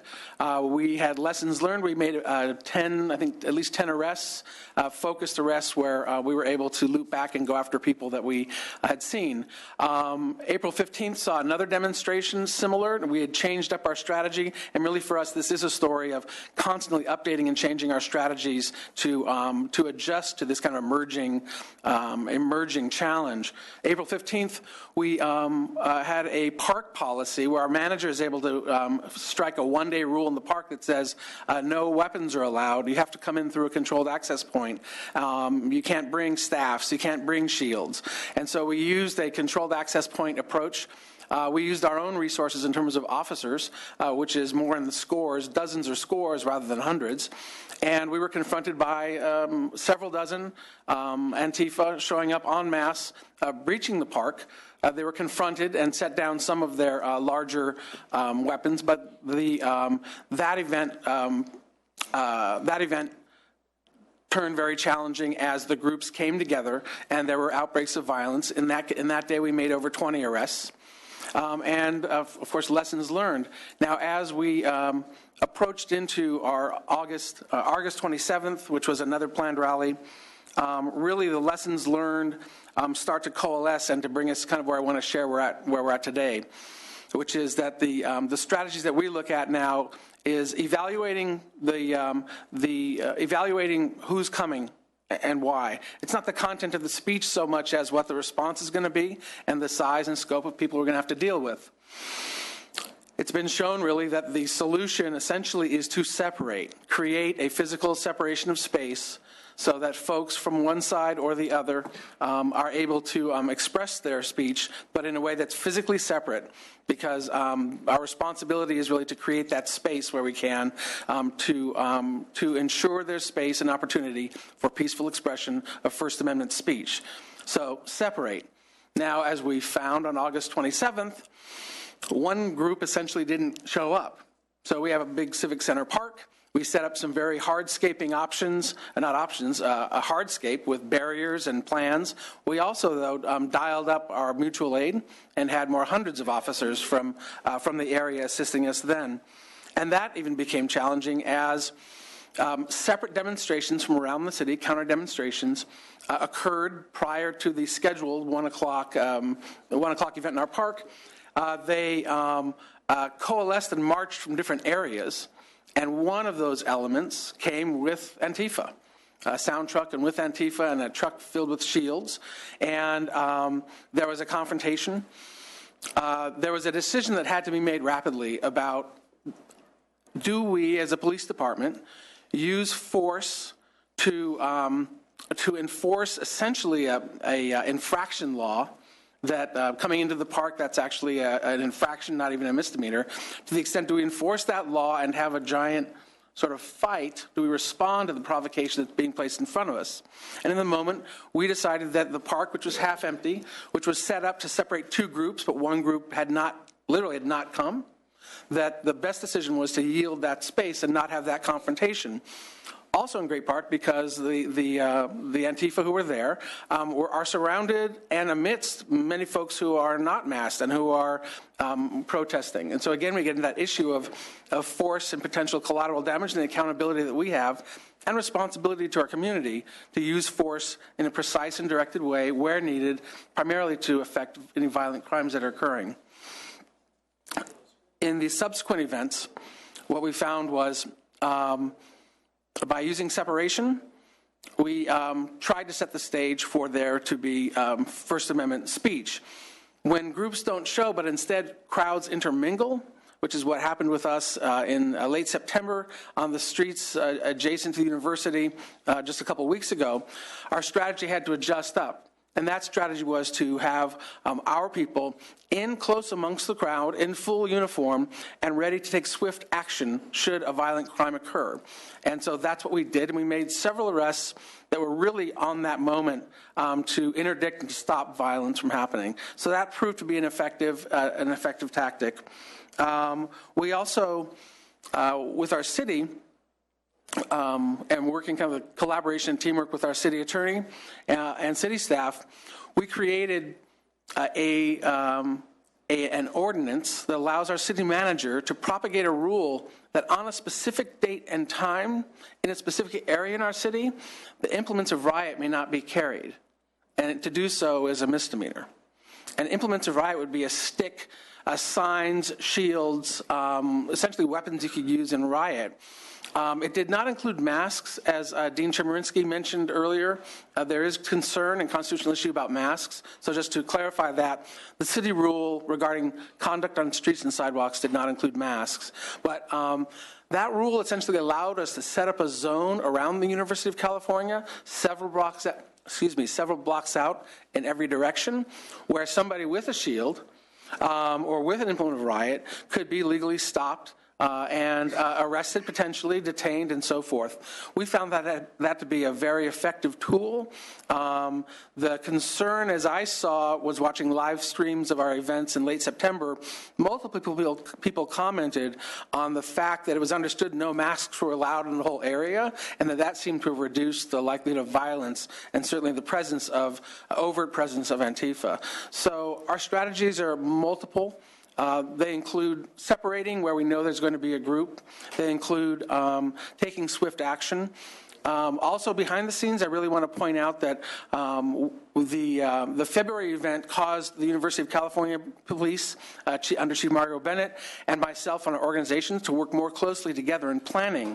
Historically in Berkeley, if a problem's on campus and maybe it has resources of mutual aid, then once it goes off campus, it feels like it's Berkeley's problem. And what we've done is really strike a good working relationship. We're using the concept of a joint command. So we're running a command center that includes the highest levels of command with the Berkeley Police Department, the University of California Police Department, and our really valued allies, the Alameda County Sheriff's Office, the California Highway Patrol, the Oakland Police Department, so that commanders are working together in the same room, working through solutions to the problems. And we found that integrated approach in real time with essentially sort of shot callers and commanders together is an effective way to not only manage the issues that might face our city or the university, but to handle that transition when activity on campus now transitions onto our streets, and instead of there being some formalistic or difficult transfer of command, we are with them the entire time moving on. So those are some of our lessons learned, I think, our elements of success. Appreciate it. I'm sure we'll have questions for you going forward. Thank you so much. Our next witness is Don Theodoro, University Counsel for Cal State University at San Luis Obispo. Go Mustangs. Good morning. Ride high. Good morning, Madam Chair and committee members. Can you hear me? Yes.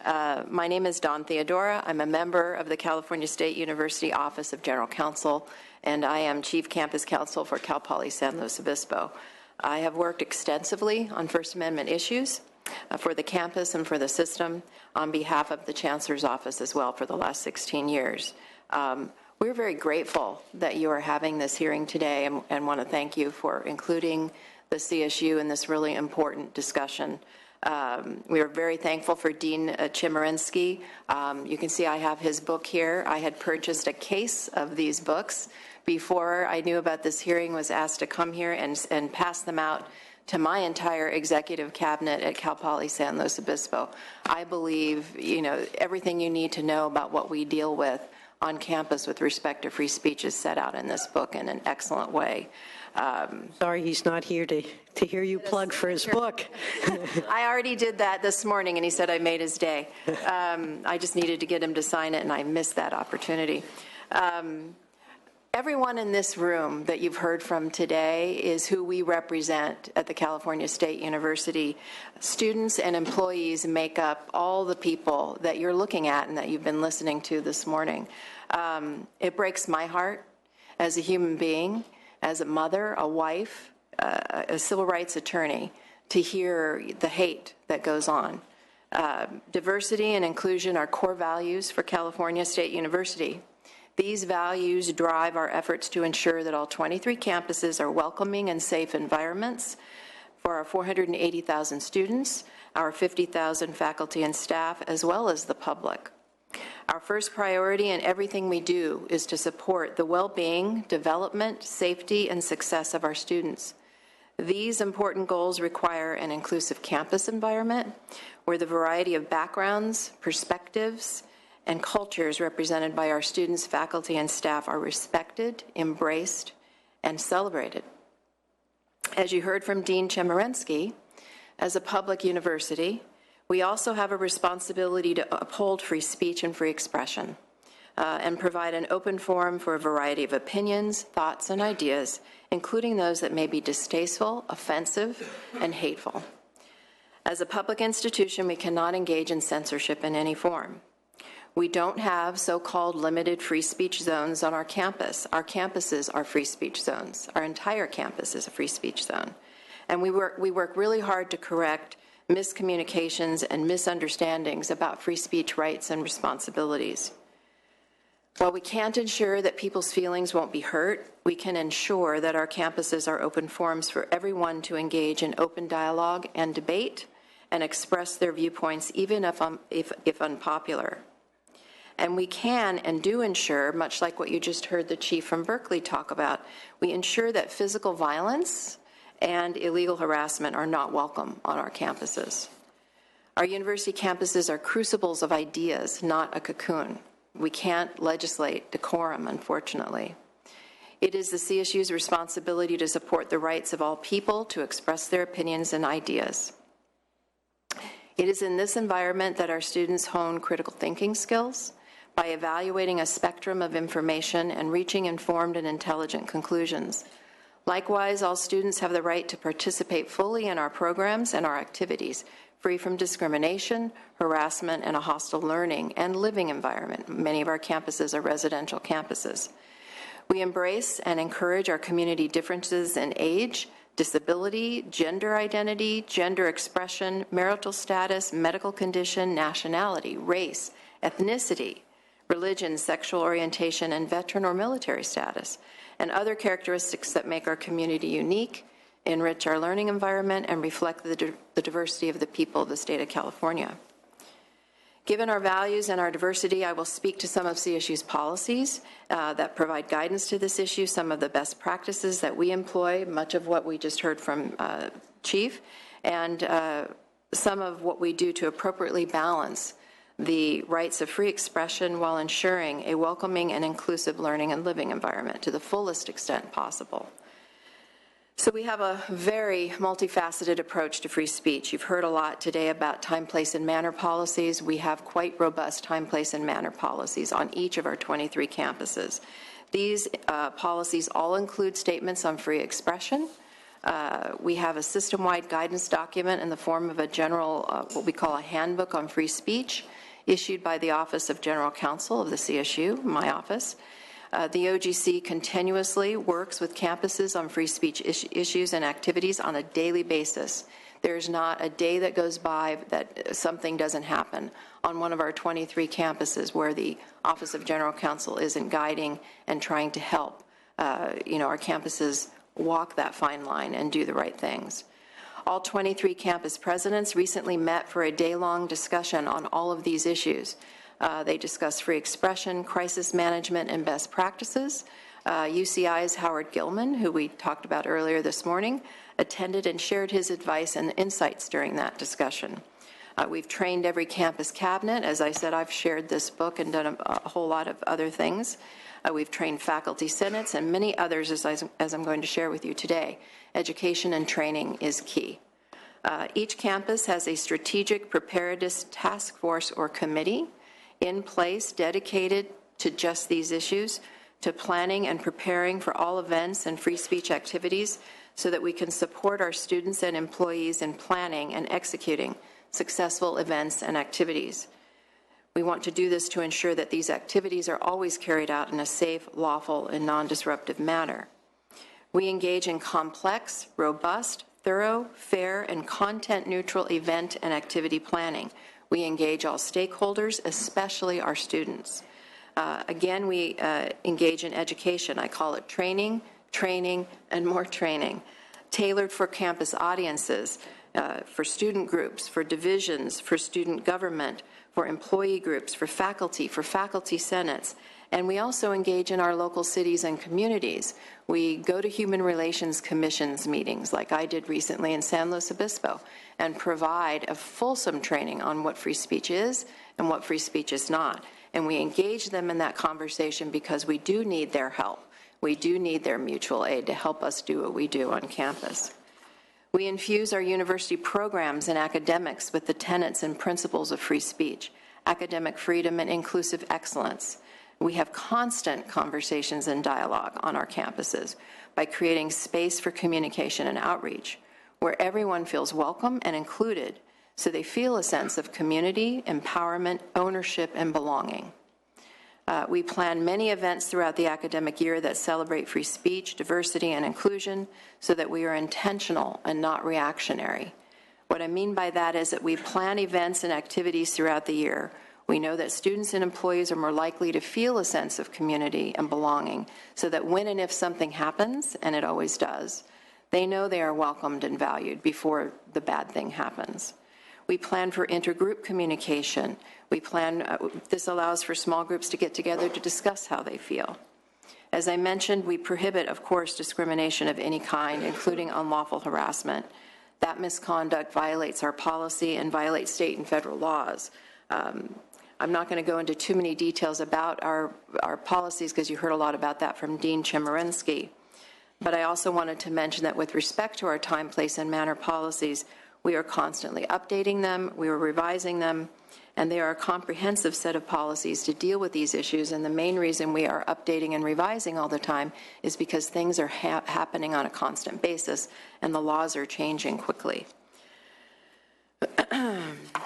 Our policies set forth the standards for what constitutes illegal harassment, which is a fine line, and you heard a lot about that from Dean Chemerinsky.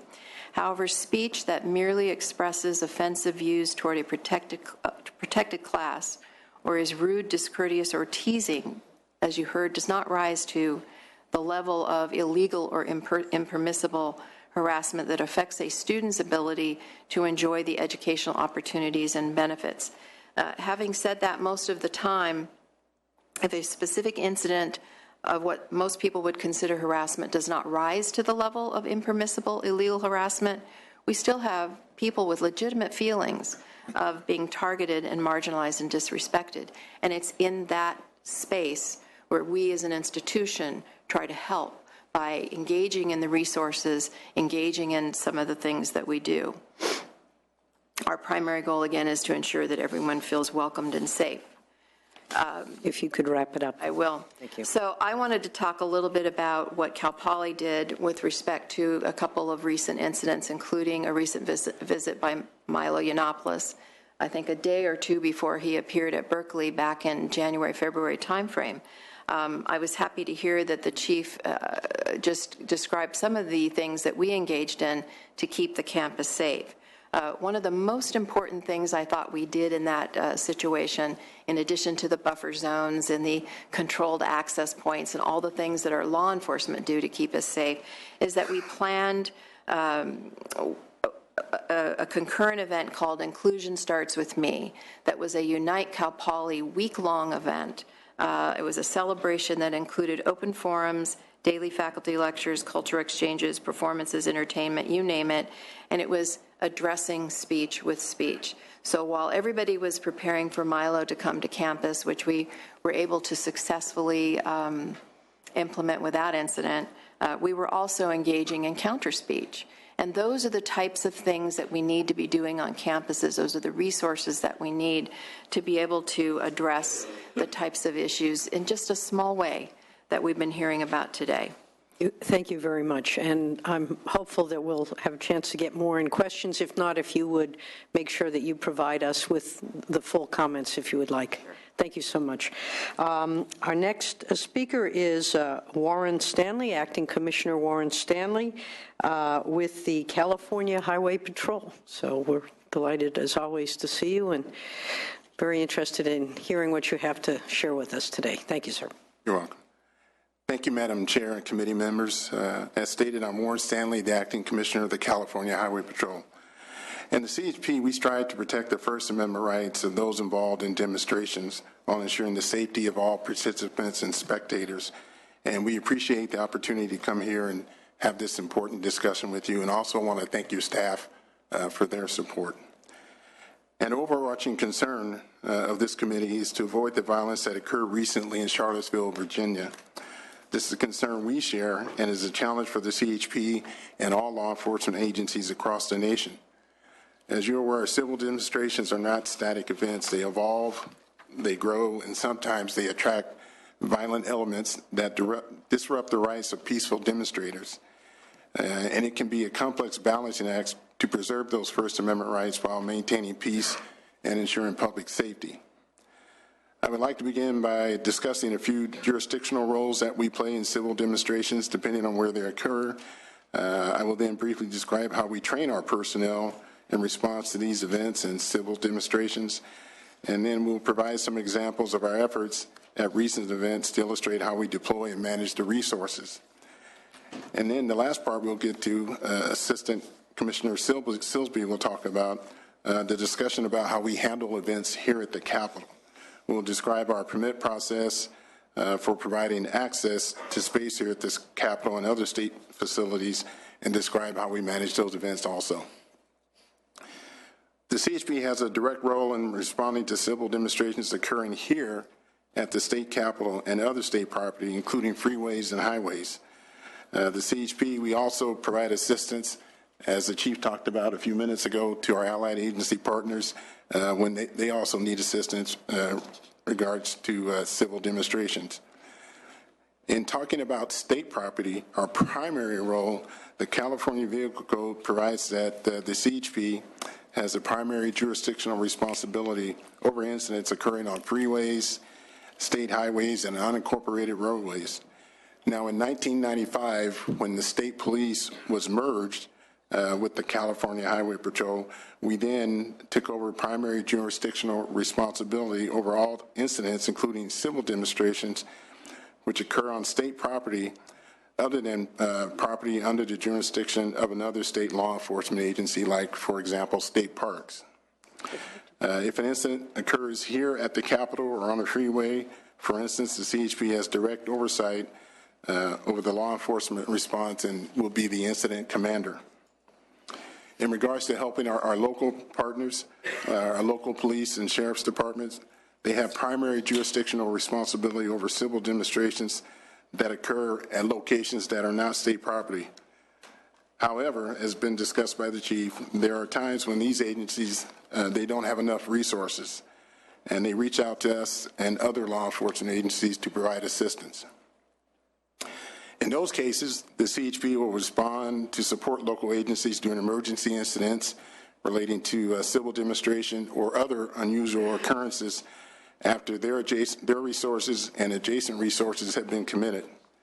This requires commissioner approval before formally committing these resources. However, our division and area commanders do have the authority to start mobilizing personnel. For example, during the recent protest in Berkeley, we assisted them with the protests there. If the combined resources of neighboring law enforcement agencies and the CHP are not sufficient, additional assistance can be requested through the Regional Law Enforcement Mutual Aid Coordinator.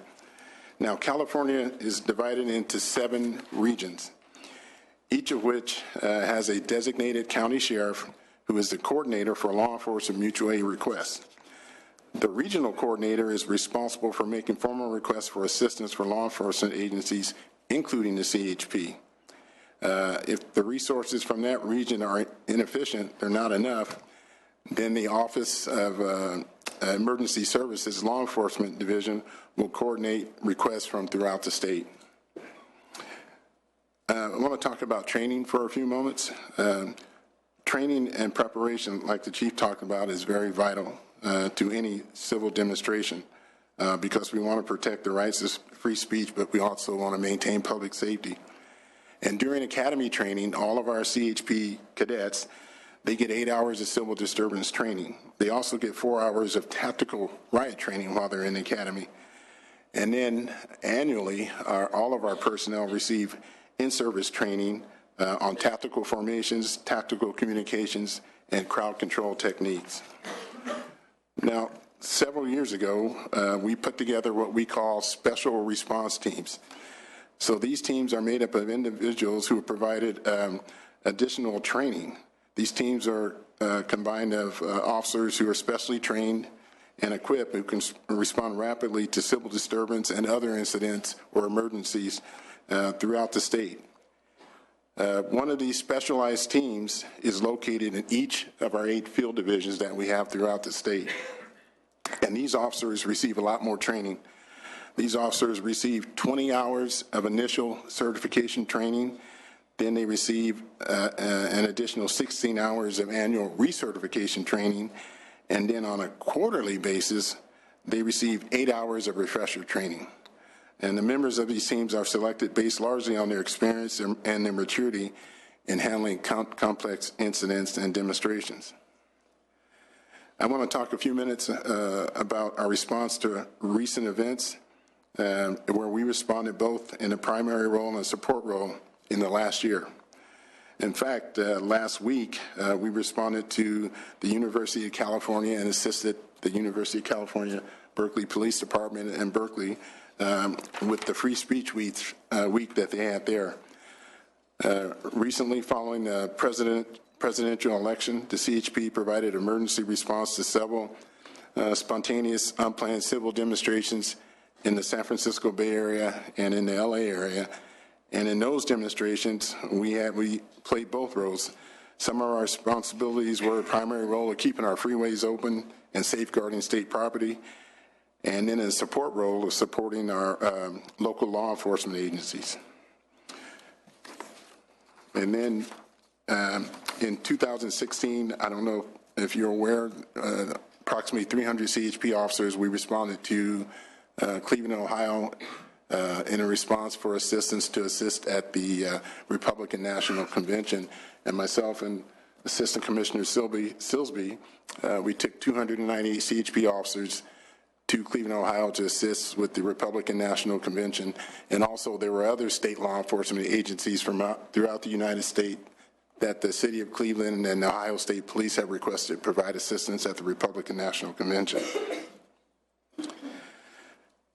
And I want to finish up by getting to the permitting process, and Assistant Commissioner Silsby will jump into that. But we all understand at the CHP, as the center of California government, the state capitol and the Capitol Park are preferred location for groups to hold civil demonstrations on a wide spectrum of political and social issues.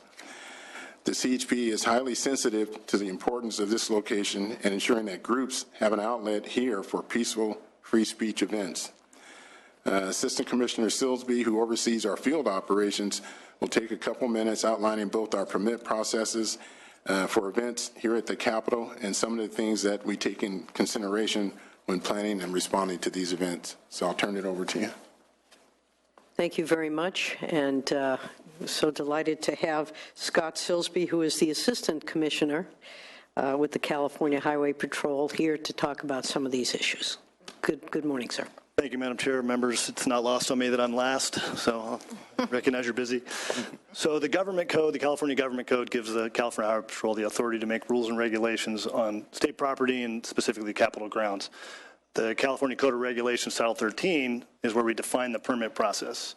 And essentially for us, the permit process is that it requires a 10-day advance notice. You have to get it in writing, and we have an online process that makes it very easy for folks to do that and go on and see a calendar and find out when you'd like to go. From there, once that application process is started, we have a permit officer here at the Capitol who basically vets that group. And they do a little background. They basically look to make sure that they're being truthful, that they're who they say they are. They want to know what their cause is. And from there, the intelligence gathering goes a little deeper. Primarily, it's open source online information. So as you can imagine, we have a case support unit and a threat assessment unit who will go deeper into finding out, what may be out there on the group. And frankly, anymore, it's not so much the group, it's the counter protest activity that we're a little more concerned with these days, as Chief Greenwood specified.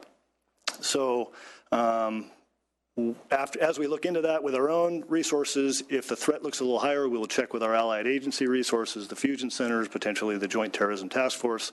Typically, the information we find is duplicative. We all have the same stuff, but we want to check all those bases, right? So denials. Here at the Capitol, we get about 1,200 permits a year. We deny, and I'll use finger quotes, deny about 200 a year. And typically, very, very few of those are for public safety reasons.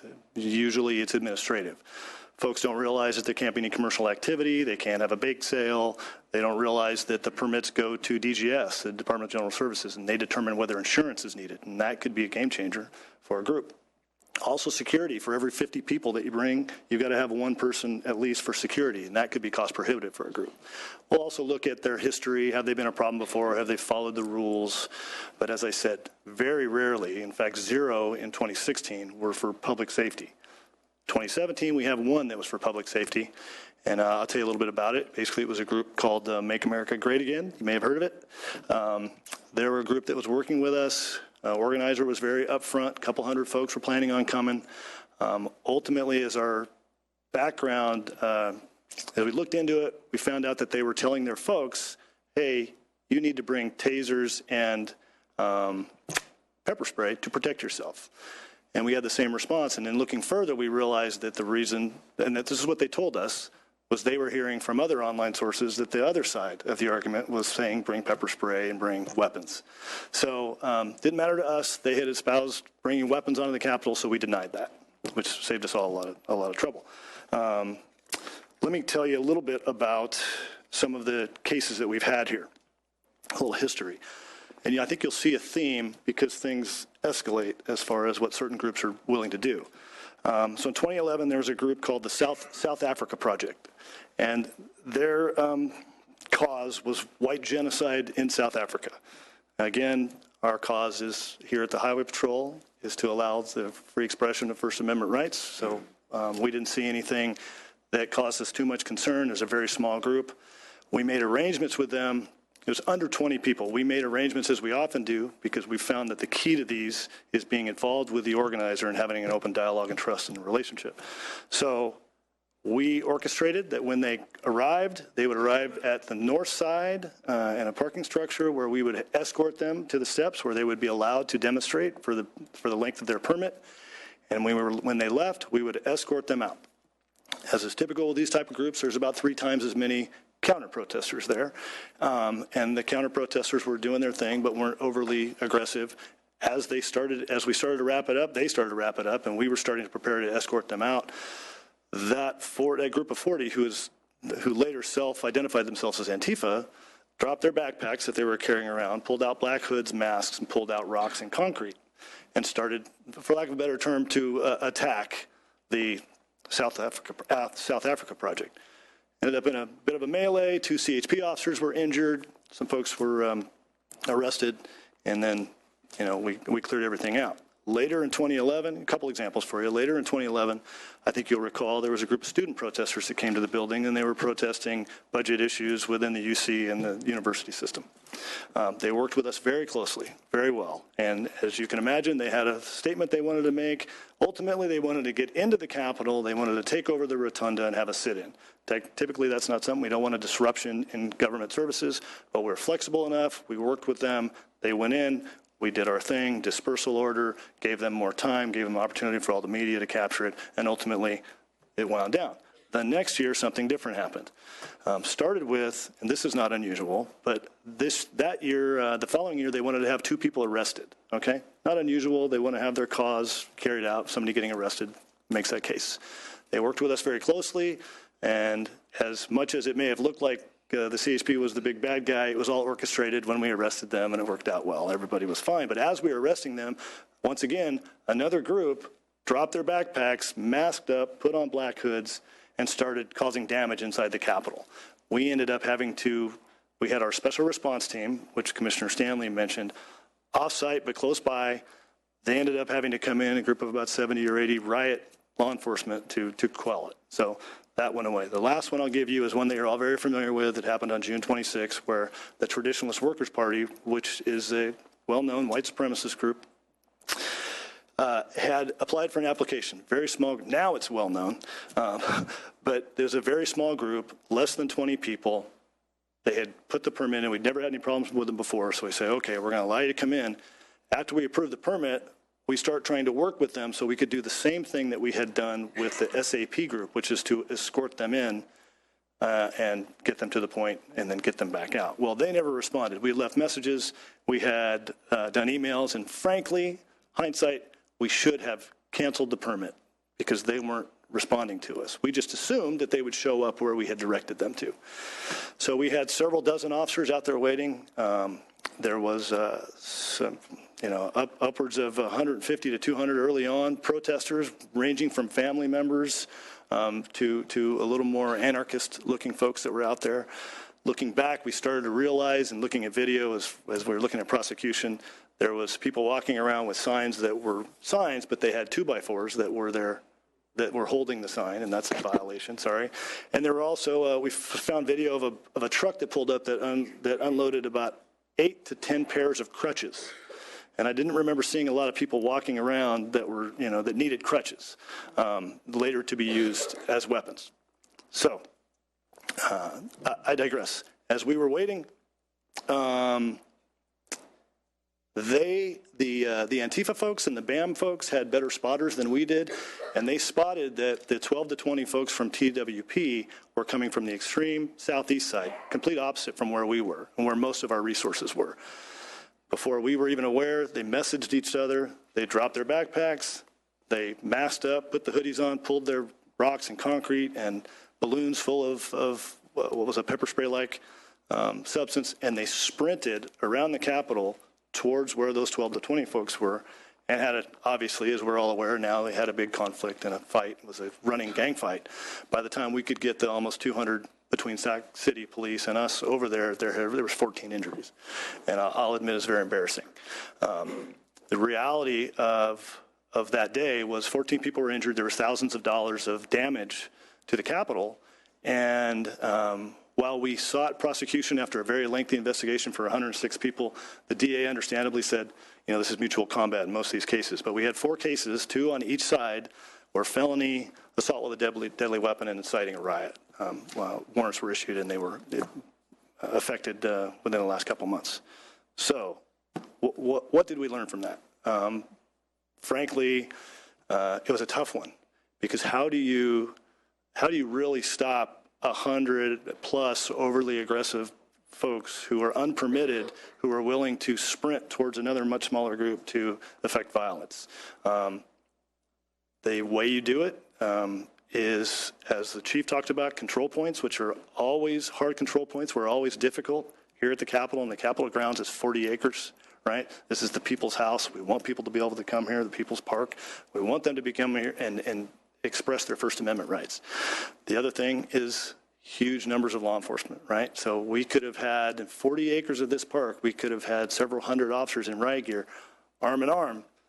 Probably been the only way to stop that, and that would have cost, as everybody has talked about, a great deal of money. For one of our teams, is about 70 people, and for one full shift of 70 to 80 of our SRT officers is about $80,000. So the cost of that is very real. So trying to also, the other problem with that is it's a police state, right? Not only is it costly, but now you have a police state, you have riot cops everywhere, and we have learned from the past that that's really not something that's appreciated, understandably, here at the Capitol. So thank you for your testimony. This discussion will continue with the next hearing. I am confident on this whole issue of how we address, when people want to get together and hurt each other, they tend to do that. And so those are questions that we need to have answered for sure. We promised a public comment of 15 minutes.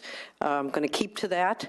And as a result, if you have, I do have questions, I think many of us do, but I did commit to a 15-minute public comment period. So would you give if there are additional comments that you have that you would like to provide, we would love to include them in our final document. And do appreciate what you're doing. There's a kind of a constant set of themes here, and hopefully we will emerge with some good solutions on how to address these problems. So thank you all very much for your testimony. Thank you. So at this point in time, we've got about, it's 12:20. I know that I did agree Mr. Shapiro will let you be our first speaker. Are there other public speakers, people who want to speak as well? If you would go follow Mr. Shapiro's at the microphone, others who wish to speak, 2 minutes each, and then we will close, and we might actually get done by 12:30, which I would appreciate. So, Mr. Shapiro, your name has come up a few times. Before today, I didn't know who you were. Before I heard from Mr. Moorlach. Nice to meet you, and as well. The floor is yours. And I would like just to ask, you don't have to, because this is free speech time, the subject matter is combating hate while protecting the Constitution, and if you have a couple minutes worth of ideas on that, that would be great. If you'd rather not talk on that, that's okay too. But no, I'm perfectly happy to talk on that. Thank you, sir. And well, I appreciate the 120 seconds. So, your job, obviously, here at the legislature is to ensure that our freedom of expression is maintained, that our First Amendment rights are maintained. And what that means, first and foremost, in my experiences on college campuses, is that the heckler's veto must be stopped. So I was at Cal State Los Angeles in February 2016, and there was almost a riot there, and the police were not allowed to do their jobs, and students were physically assaulted in the crowd. It is the job of this legislature to ensure that police can do their jobs. And when they do their jobs, and they're allowed to do that at places like UC Berkeley, everything goes fine. And I'd like to make a point here about UC Berkeley. The reason it cost $600,000 to bring me to UC Berkeley was not because of me. Okay, everybody keeps suggesting that it was because I was coming. I'm so controversial and so terrible. I came exactly 1 year before, and it cost this many dollars. It cost $0 for security at UC Berkeley. The reason it cost $600,000 at UC Berkeley is because Antifa and violent groups had decided that Berkeley was their domain, and they were going to be able to run roughshod over law enforcement there. And this does bring up one final point that I want to make in the long period of time that I have to discuss, and that is the problem with a legislative body such as yours trying to draw lines specifically about what hate speech constitutes. Because the fact is that one of the reasons groups like Antifa show up is not because they know who I am, it's because they have been told by people that I am promulgating hate speech, which is utterly false and utterly untrue. There are people who say vile things and with whom I disagree. Among them, people like Milo Yiannopoulos, who sent me a picture of a black baby on the day of my child's birth because I wasn't sufficiently standing up for the white population, supposedly. But that does not mean that the legislature gets to decide what hate speech is. I've been labeled a promulgator of hate speech when I was the #1 target of hate speech according to the ADL among the journalistic community in 2016. So let me suggest that as a legislature, your chief job is to ensure that my taxpayer dollars in this state go toward making sure that people like me and people with whom I disagree get to speak in places like college campuses, and not toward regulating what speech you find good and what speech you find bad, because it's a really dangerous business, and there's speech I don't like, there's speech you don't like, but if we can't agree that there is a difference between speech and violence, we're not going to be able to have a free state, let alone a free country. Thanks. Thank you. Much appreciated. I think we all agree with you. Nice. Good. All right. Thank you. Next witness, if you'd like to give us your name and affiliation, sir. Absolutely. Mario Guerrero on behalf of the California Faculty Association. The CFA is committed to protecting academic freedom, including the rights of faculty, students, and staff to engage in debate and public protests. Protests, after all, are the oldest form of civic engagement. In fact, many of our CSU faculty, staff, and students engage in peaceful protests all the time. As members of the university communities, we believe deeply in the free exchange of ideas because that process engages our minds, teaches us judgment, and helps us achieve wisdom. These values and practices are critical today when a more diverse California population finds itself in a more diverse CSU, which we call the People's University. Hate speech, unfortunately, has the opposite effect. It silences our voices and deliberately excludes both specific members and entire groups from debate. Hate speech shuts down discussion. Hate speech does not search for wisdom or even to make an argument, but rather shouts invective and creates a narrative designed to intimidate others.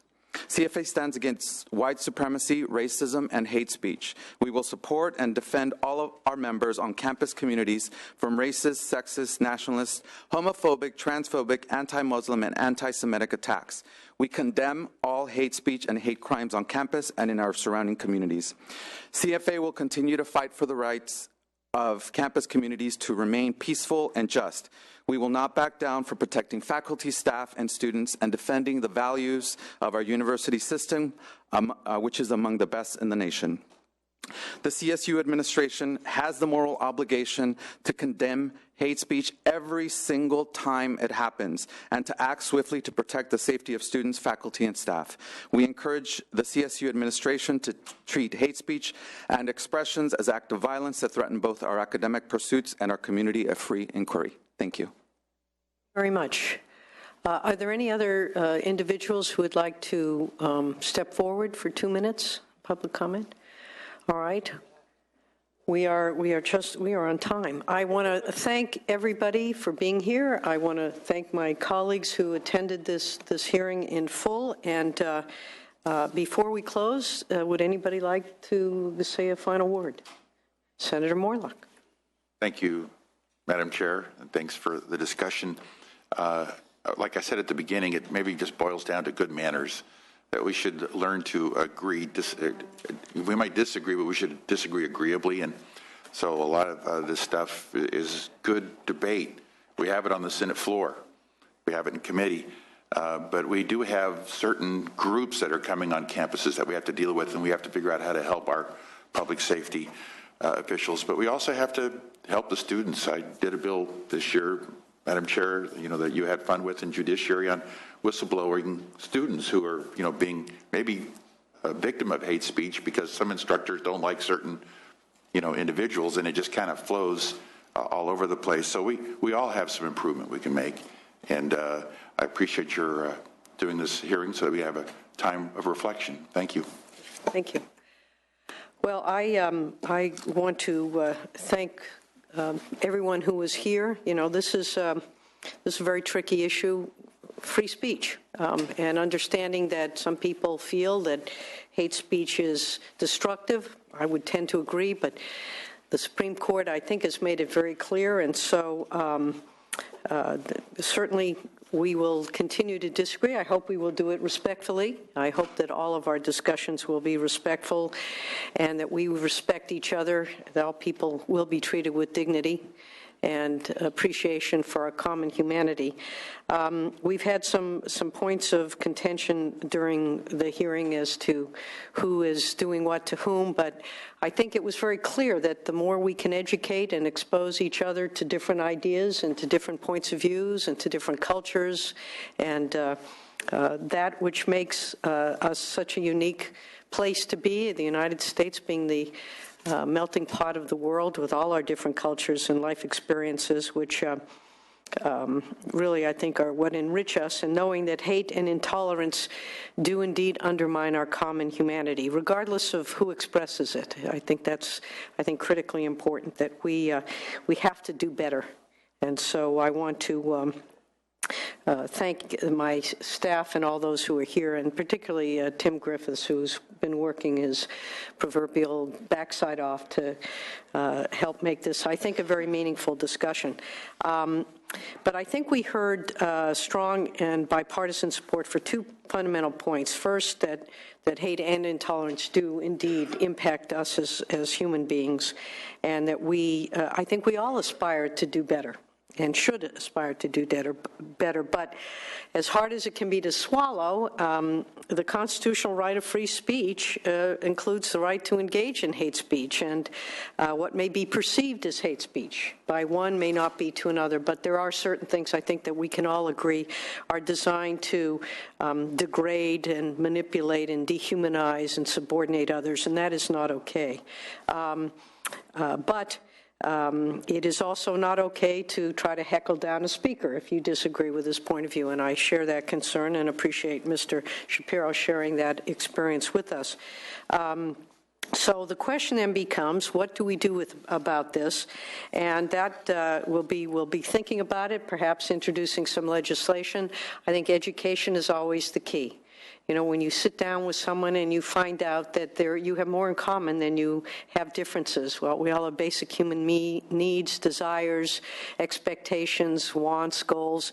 And when we come to understand that, I think that we are all better for it. And hopefully through some legislation going forward and encouraging that education and interactions, that we will accomplish the goals that we all strive for. So with that, I want to again thank staff and Tim for your great work. We are adjourned.